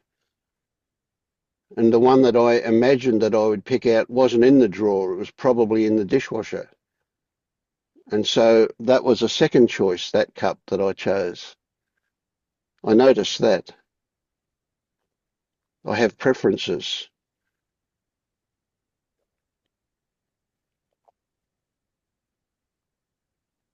They're held fairly lightly, but there's still preferences. And it's interesting, my actual preferred cup has a much thinner rim. This one's fairly thin, but some of the rims are quite thick. And when I notice with the thick rimmed ones is that I often get a drip of the coffee down here when I drink out of it. So I prefer the thinner rimmed cups. And the thinnest ring cups are too tall for the coffee machine. They don't quite fit underneath the coffee machine properly. Um, so I often don't choose. It's crazy stuff, isn't it? But yeah, there you go. And all that happens. There's no effort involved in it. It just happens.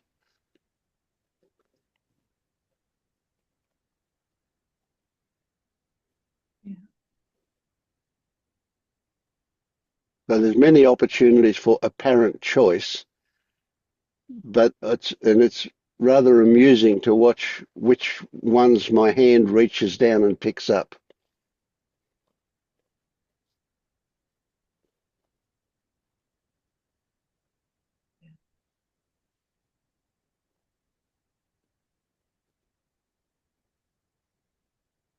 So, so my question to you, Ram, is awareness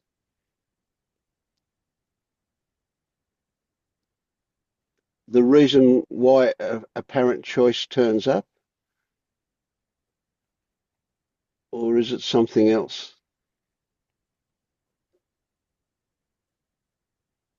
I don't know how to answer that. Yeah, no, it's not. There probably isn't an answer to that. Yeah.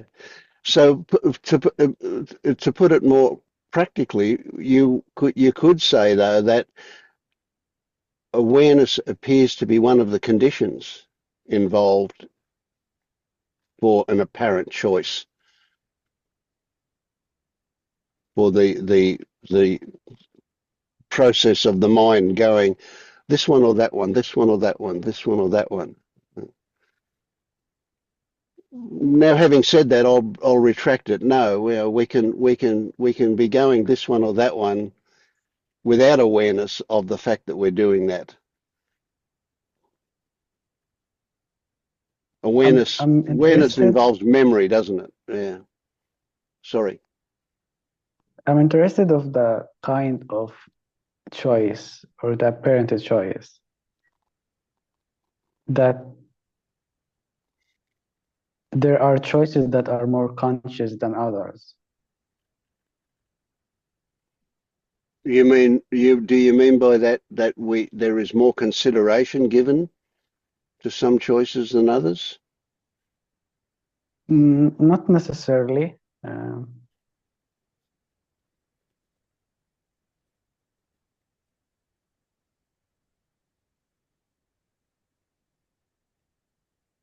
So define what you mean by conscious.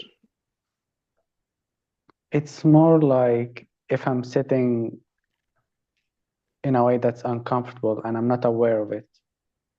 And once I'm aware of it, my body adjusted itself. Mm-hmm.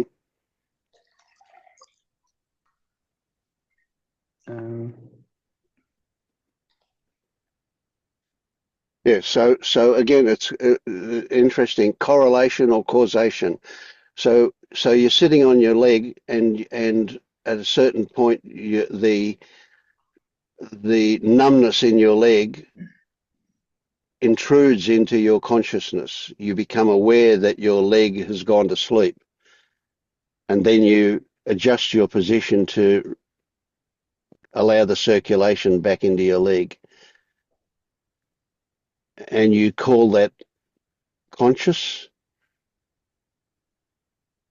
And you could say that, and I think it would be inaccurate to say that because you became conscious of it, you changed your position. But again, correlation is not causation. So is it the fact that you become aware of it, the reason why you adjusted your position? Or was it the actual experience of it as, I guess, unpleasant, the numbness? Is that experience of it the reason why you adjusted your position? Not the fact that you became conscious of it at all? Or is it a combination of both? Is it all involved? I don't know. It feels like irrelevant. It's like I'm not interested in the mechanical aspect of the apparent choice, but I'm more interested in the quality of the choice. Is it like informed about what's happening, or it's just automatic, mechanical, out of habit? If Yeah. I may say something about shifting a position, it's it's feeling of numbness is going too far. It's when there are people who don't feel pain, and the neurologist, it's a disease. They don't feel pain, and one of the problems is they don't shift their position as normally people do, and it can lead to problems in something like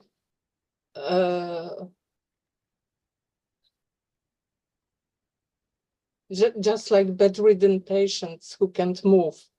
They have these sores.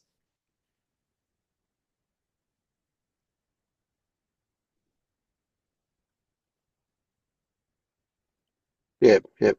So somebody in that situation would have to apply logic to the situation, and in order to look after their physical health, and not cause their leg to have pathology from lack of blood flow or whatever. Yeah. Yeah, they would need to be aware of shifting. Mm.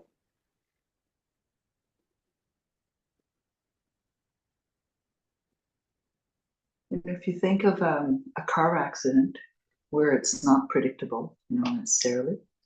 I had a car accident where someone passed in front of me. I had done exactly what this person did. I passed in front of them, and then they passed in front of me. And then unexpectedly, the person in front of them jammed their brakes. So things happen very quickly. The driver in front of me stops, puts their brakes. I jam my brakes. I still hit him, but I remember the experience of it happening very, very quickly. I'm not even aware of what's happening. I'm not thinking of what's happening. I have this just immediate reaction, perhaps from experience. And in the moment when it happened, before my thoughts kicked in, everything was fine. The car puts his brakes, I put my brakes, I stop as much as possible. So the experience is a soft hit, and then we get off the road. I thought of that experience where I just, it just happened. It just happened. And there was no resistance and everything was fine. It was only after, when my thoughts kicked in, that I started, and it took a while. And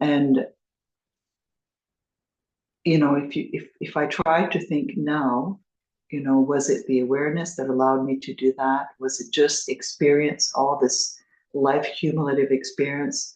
Was it intuition? Because in my mind after, I thought, oh, as I was driving an hour before that point, I thought, oh, I've never had an accident. So then I started making that story up. And I think at the end of that is I realized it just happened. It just happened. There was nothing better that I could have done or not. It just happened, and then the head kicked in.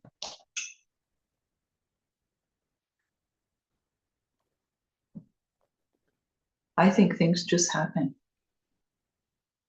And it's perfectly fine. There's actually no suffering in that moment, in the exact moment when it's happening, until for me, until my head kicks in and tries to make sense of it. That When I brings was us thinking back of to, yeah, suffering, when I was thinking of everyone is describing suffering differently, and I thought, I'm not sure what I know. I'm not sure that I know what suffering is, because there was no suffering when it was happening. so would you say then that without the head involvement, without the ideas being involved, there would be no suffering?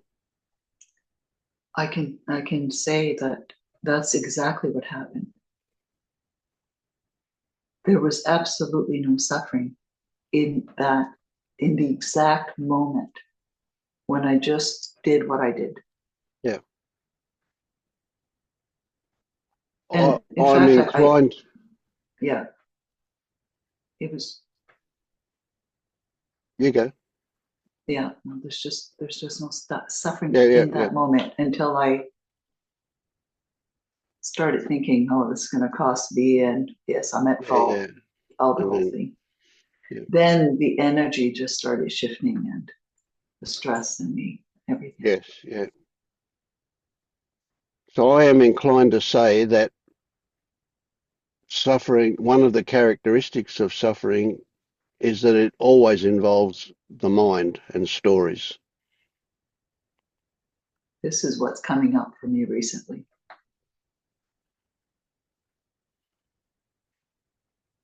It's not the event.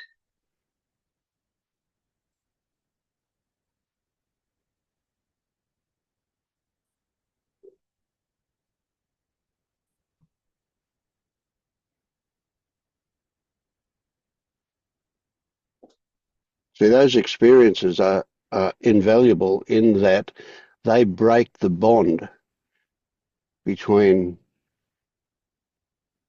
in your relationship to the importance of thinking, of thoughts again, of stories. Yeah. They show you that that it's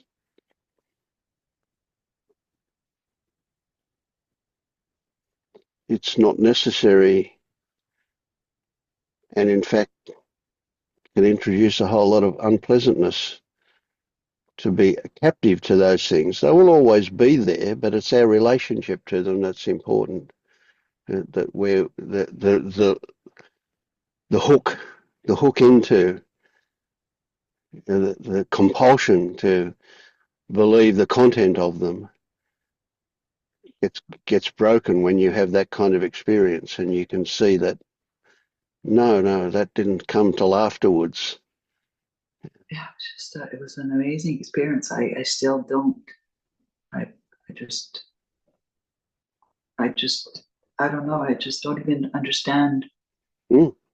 Well, again, understanding is thinking, isn't it? It was just a moment. That moment was perfectly fine. Yep. And a lot of people will experience also a time dilation when those things happen. It will appear like it's happening in slow motion. Yeah. Yeah. Yeah, even the impact, it felt like I just hit like a sponge. It's just strange. It was actually a great experience. It's just the after, and when the person asked me, how are you okay? And I said, yes, I'm fine. And then I heard my answer and I thought, he asked me again, are you fine? Yes, I'm fine. But after, I was like everybody else. You can see even the head might say, no, you shouldn't be fine. You should be traumatized. Yeah, no, it's just there was no tension. Mm. There's no, in that moment. Then it was like, oh, okay, I should check my car, see if I can drive it. And then, You're of course, even worse when he says, well, you're going to pay for my damage because, this, all that, the whole trauma after. But when I went back to that moment, without the story, and this is, I guess, what was so exceptional is when I was able to go back to that moment, I realized in that moment, it was just nothing. Mm. It's just, then I started thinking, that's my imagination. I imagined that. I was in denial, but it's what I wasn't. You imagined that you were imagining. Yeah. Yeah. So there's no need to go further with that. Yeah. I feel like this kind of flow and experience is like a skill, maybe, or like noticing. It's like even if it's like if the awareness is before the thought mechanism start to kick in and just screw things, and there is a feeling of unguardedness when there's an intention to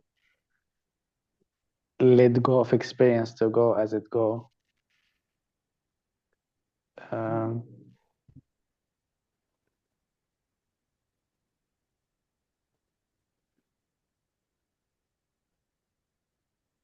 I'm just like I'm not sure if I grok how it feels like in experience, how to lead myself back in this like space of letting things happen. Yeah. When you said unguardedness, that really provoked something really nice here. That idea that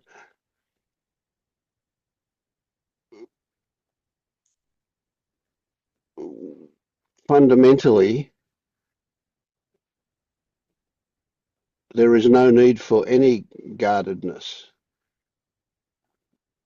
that any idea of needing protection comes from the mental thing, comes from thoughts. That at a fundamental level, at a really fundamental human level, we are all open and vulnerable, and there is no need for any kind of protection. So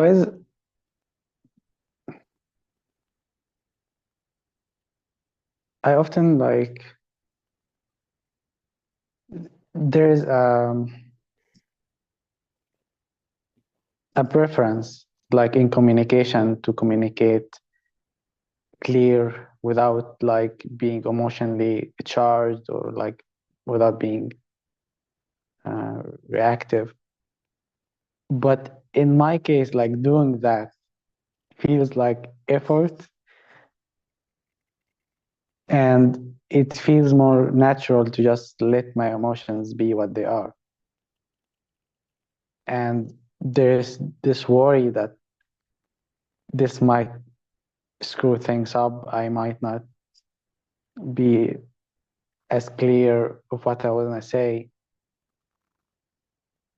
And this is where the guardedness, Yeah. like I feel like I need to guard myself from not being too emotional. So do you get the circular nature of that you need to guard because you are concerned that not guarding will lead to the situation that you need to guard? It's a circular thing. You're creating it's creating its own reason for guarding, for being careful, for consideration. You need to consider because of the idea that if you don't consider, you will get in a situation where you need to consider.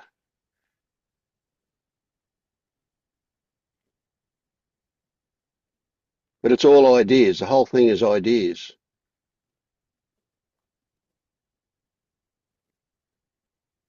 It's also predictive ideas. It's also about the future. So what's the difference between reactivity and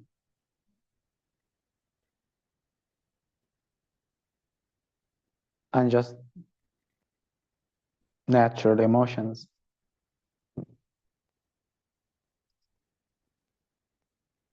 or expression?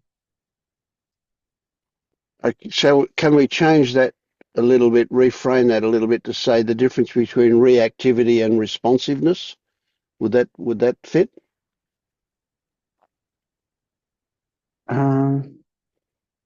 Not necessarily response.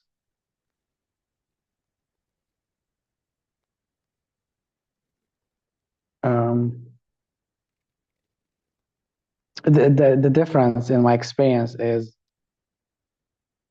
one is defensive and one is not defensive. Yeah. So I would say, yeah. Well, just these are just words, of course, but I would say responsiveness is a response to a situation, whereas reactive is an unconscious.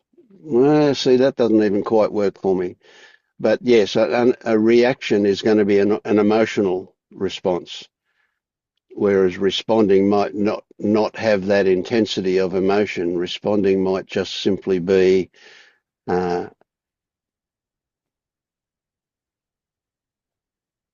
action related to, but the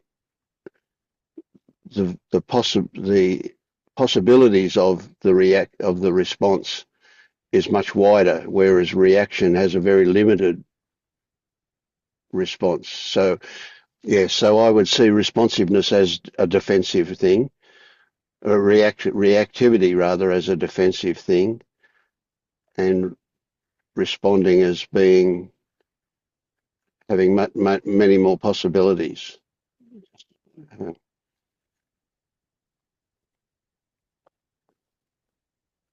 So I frequently would describe myself as a response bunny. I just respond to what goes on here. I don't plan anything. I just respond to what comes up. And it obviously is an overlay. It's just an idea overlaid on things. But that and if certain things are said or happen, then there may be an emotional response to that, which I would say is a reaction. A reactivity. And that would be a defensive thing for sure, which shows you. Is emotions are always reactive or defensive?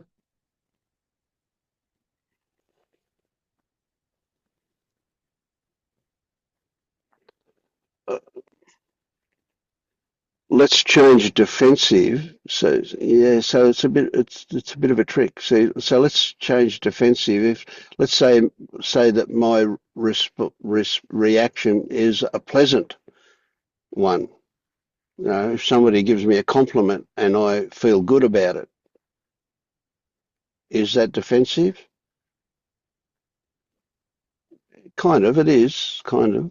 Yeah. So so let's change that defensiveness to say, does it solidify or concretize, or what's a better word? I don't know. Identification. Then yes, yeah. So then it would be defensive in a way, even if it's pleasant. So if it makes my identification, if it reveals identification, then yeah, I would put it in the same category as defensive, even if it's apparently not.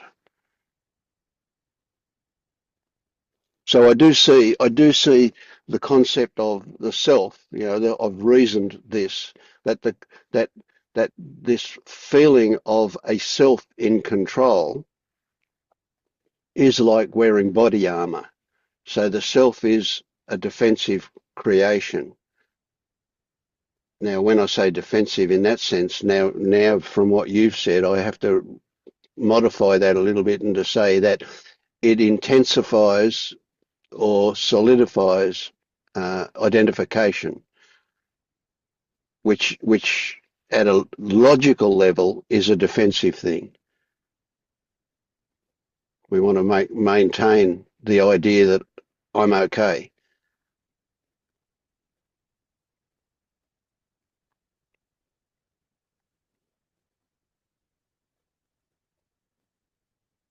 So is it possible emotions can be non-defensive? Certainly, yes, absolutely, yeah. But we get down to a fairly subtle level there when we start looking at, say, for example, the difference between desire and preference.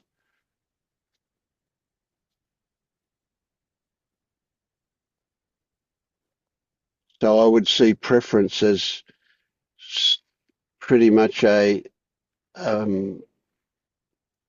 bodily reaction, whereas desire involves stories about the future. So preference may well be much more in the present.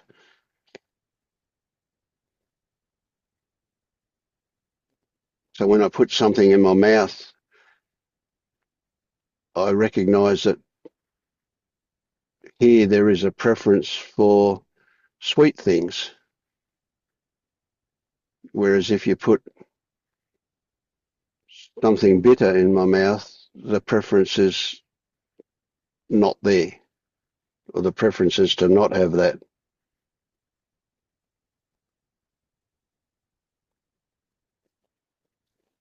So in noticing a defensive reaction for example. And there's an opportunity to see it happening without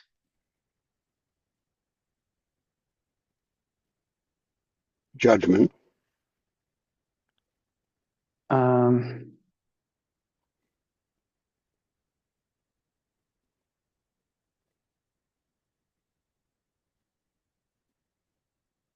I don't know how to say it.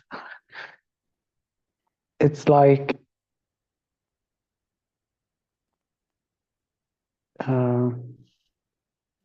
what's the best response? Is it to let the defensive identifying thing happens, or to intervene? The implication there is that you have a choice. Let's rephrase it like suggestion. Yeah. I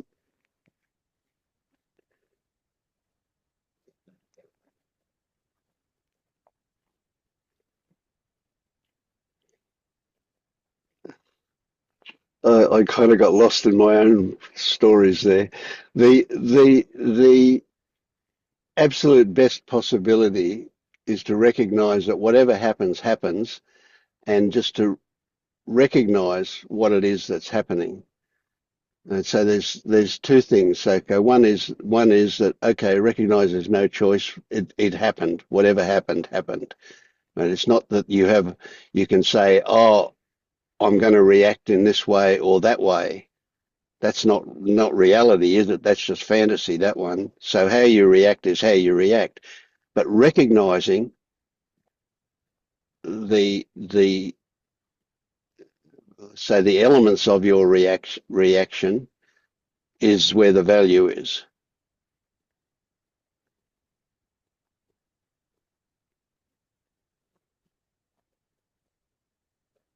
So it's fine to consider what you're saying, to consider it as a hypothetical that, okay, the best response is going to be this or that. But that's all at story level, isn't it? When something happens, it happens. And if So you recognize that, you're going. Is having like a response instead of reaction, like non-defensive response, it is happening, but does it have intention or a will, or Not actually. I don't think actually. No. We can imagine that it does, but no, it doesn't. I mean, does a thought have an intention?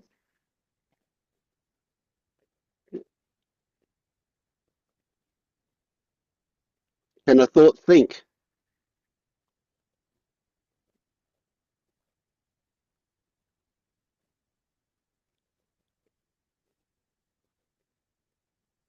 I'm thinking in scenarios where there's a kind of law of, like in sport, like someone is so focused that he perform very well that he scores a goal. Like there's clear intention here. But again, it's correlation or causation. Is that intention the cause of the goal? Or is that intention something that happens and the goal something that happens? How many times would he intend to have a goal and not have a goal? Presumably many times. He kicks the ball and it misses. He had the intention to have a goal, but it didn't happen. It doesn't matter. It's the experience. The experience is not random. I mean, it's not a blind response. It has intelligence in it.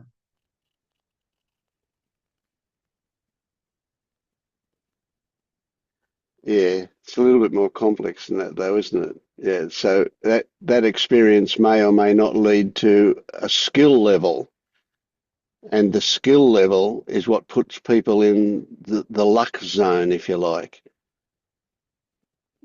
You know, so take a golfer who is playing his first game and he hits a hole in one, and you could say that's pure luck. But then take a professional golfer who's had many hole in ones, and you could still say every one of them was luck, but he's in that luck zone because of his skill. That's a way of describing it.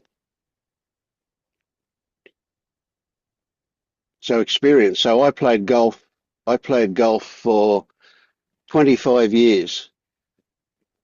Lots of experience. Never did my skill level develop to any degree.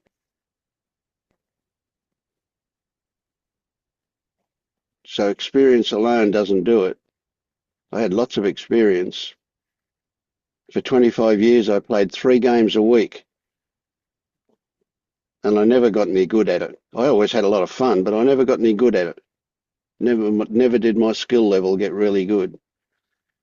And yet there's a professional who's only been playing for 2 years, and he's a professional. He's so good that he's a professional. Where does intention fit into that? I intended to get good. I intend every ball to go right down the middle of the fairway, but by golly, most of them didn't.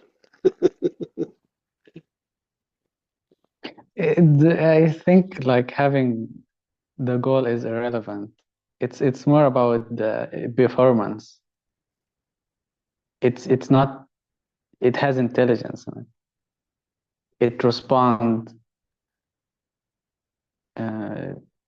in a more conscious way, maybe.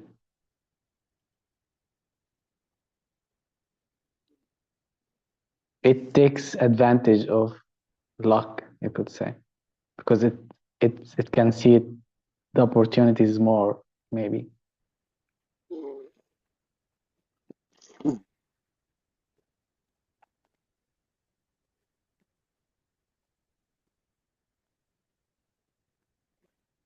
I can't relate that to my experience with golf. I don't know what you mean. I mean, was I Maybe not intelligent in my playing? maybe that's not your area of skill. Maybe Yeah, of the course it area of wasn't. his skill. Obviously it wasn't. Yeah. Maybe you speaking to us now, it's kind of, it doesn't seem random to me. It seems like there's intelligence responding to me. Yeah, I think that's just a story we put over the top of it. But yeah, I don't know. I mean, I Everything don't. is a story. Yeah, that's right. Oh, true. So maybe what comes out could be described as having a level of intelligence. That's an interesting one, how I respond to that. But anyway, um, but I don't know. It's not planned. It's not. There's nothing conscious about that. There's Maybe no, it doesn't yeah. have to be. No, okay. So I don't quite get it when you say that there's an inherent intelligence in it. That it's not random, blind. Well, yeah, okay. So there's not. It's although we don't choose what thought's going to turn up, say, the nature of the thoughts that turn up here, d- although they appear random at one level, they're always going to kind of be fit into that nature. And that nature is determined by my conditioning and by my DNA. And so that the combination of all of that stuff and my experience in life, all of this experience that's there, 77 years of experience and 77 years of conditioning and the DNA that's here. All of that is involved in what comes out of this mouth.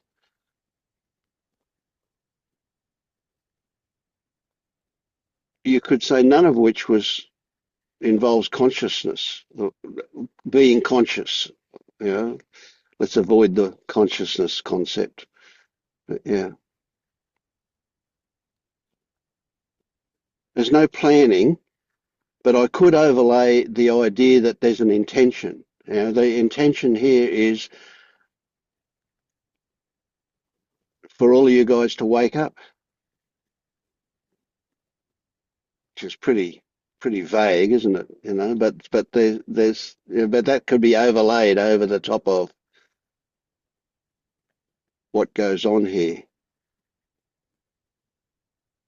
But it doesn't really have anything to do with what comes out of this mouth, because that's much more related to what I'm responding to.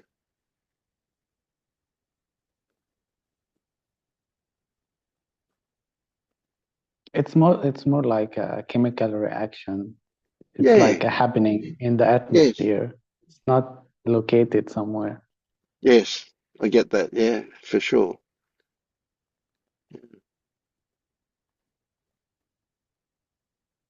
And if you like, part of the seeming intelligence of it for me is that there there's I was going to say first that there's a trust that whatever comes out of this mouth is appropriate or okay or whatever.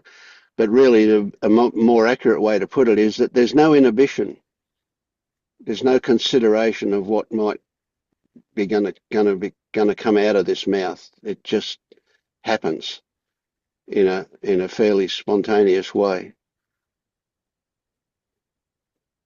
And you can call that whatever you like. It just doesn't matter. But that's probably the closest I can describe it. It's almost a full circle. You know, you just use the word, it just happens. Yeah. Is it necessarily or that the body needs to be relaxed for this kind of flow of responding?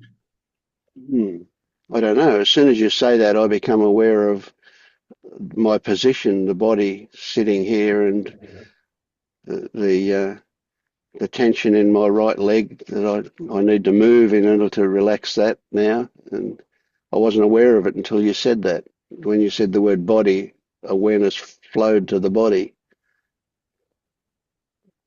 And there's a few other things come to mind here. I'm getting a signal that I'll have to go to the toilet soon.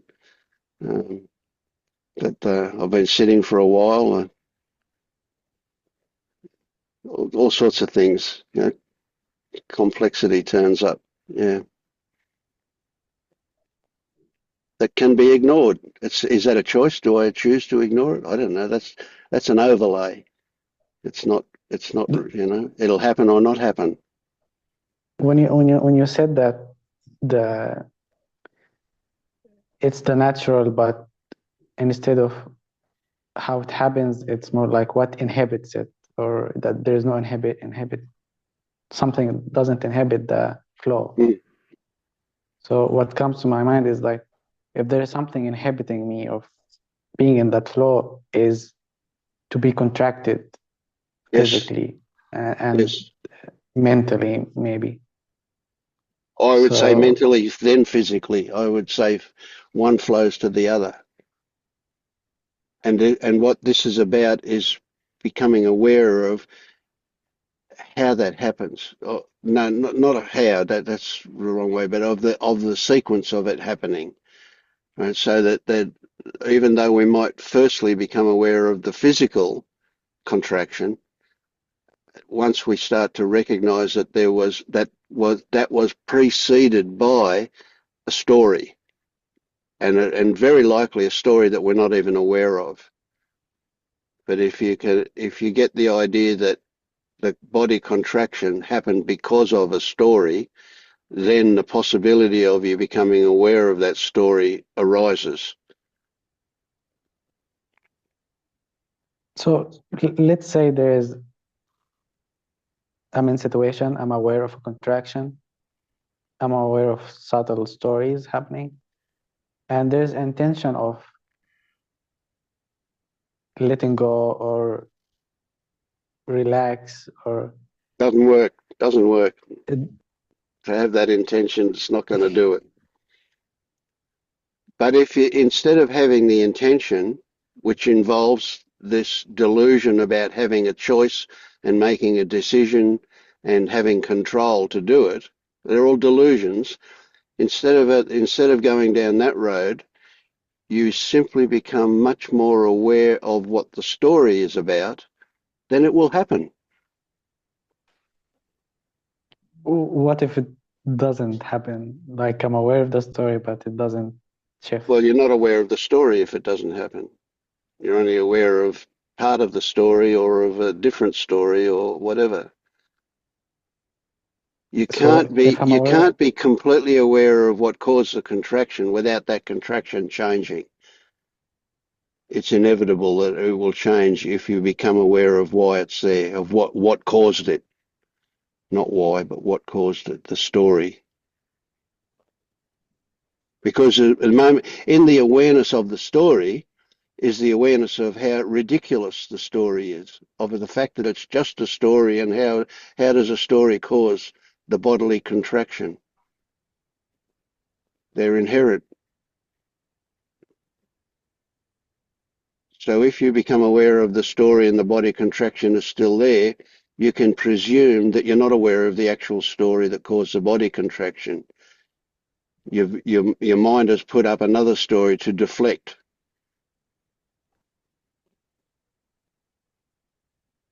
And now we're talking real stuff here. We're talking that resistance that you mentioned.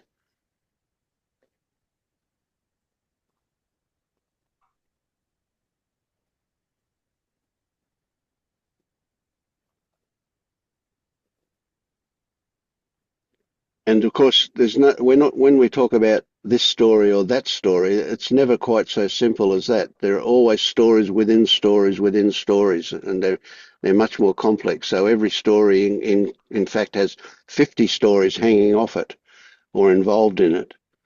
So we could logically assume that if the mind has put up this story, but there's still that bodily contraction, that it thinks that the story that caused the bodily contraction, for you to become aware of that, is going to be more painful. So it's avoiding that by giving you this substitute story to consider.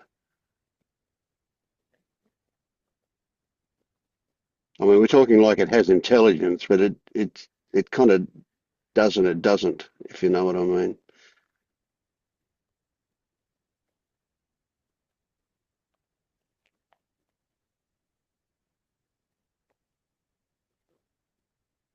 So we could even go as far as to say that suffering is a preferred unpleasant experience to what the suffering is protecting you from.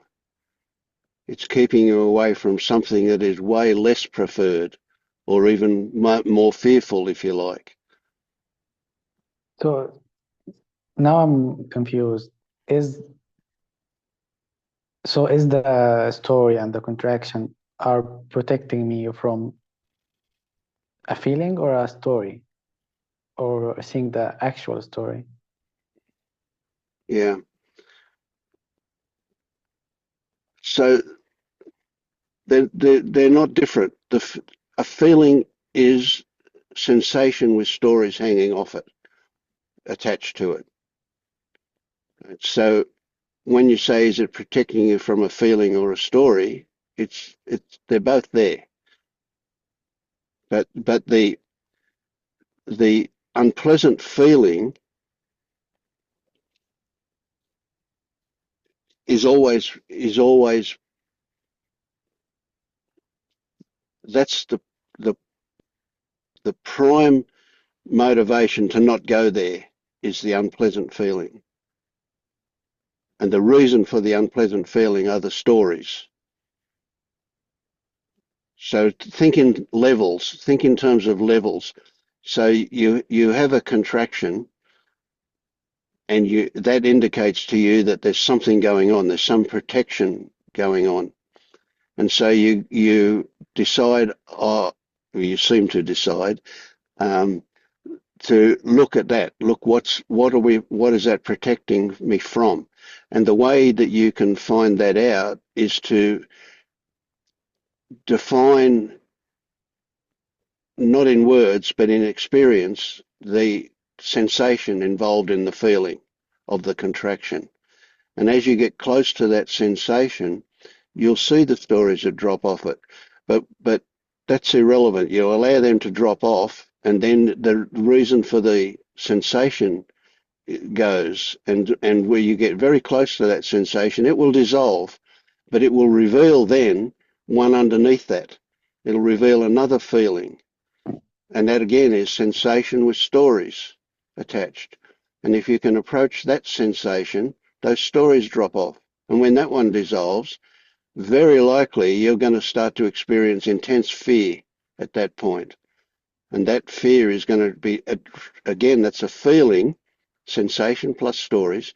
It's a feeling that tries to keep you away from whatever is underneath that. And underneath that is going to be a fundamental belief,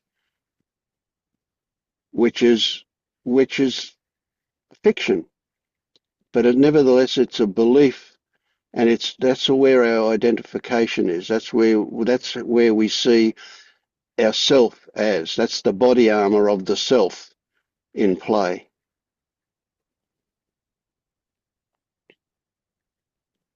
So you can come right back up to the surface one, and you can go intellectually, this is unnecessary. I don't need to be defended here. But that's just an intellectual thing. But if it's seen to be accurate, then the whole thing changes. You don't have to find the details of what's underneath all of that. It can all just go simply by recognizing that it's a story creation. But the thing is that a lot of this stuff, because especially if it's shadow work stuff, it's no longer an intellectual thing. It's what the body's responding to are the stories that are embedded in the body that were forgotten about because they came from so far back. And we just have this bodily reaction to certain triggers. So, is it possible that at some level there is only contraction and no stories, and No, the only one? no. I mean, I don't know. I mean, but the story here is no. It's not possible. Right? The contraction has to have stories to be there.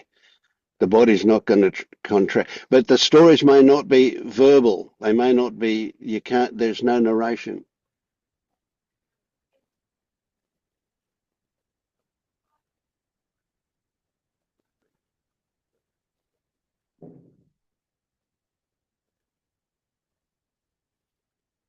Okay.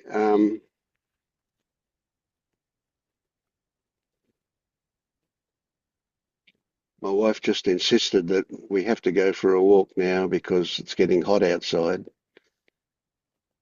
And in the flavour of doing what's in front of me, it's appropriate that we finish and I go for a walk with her.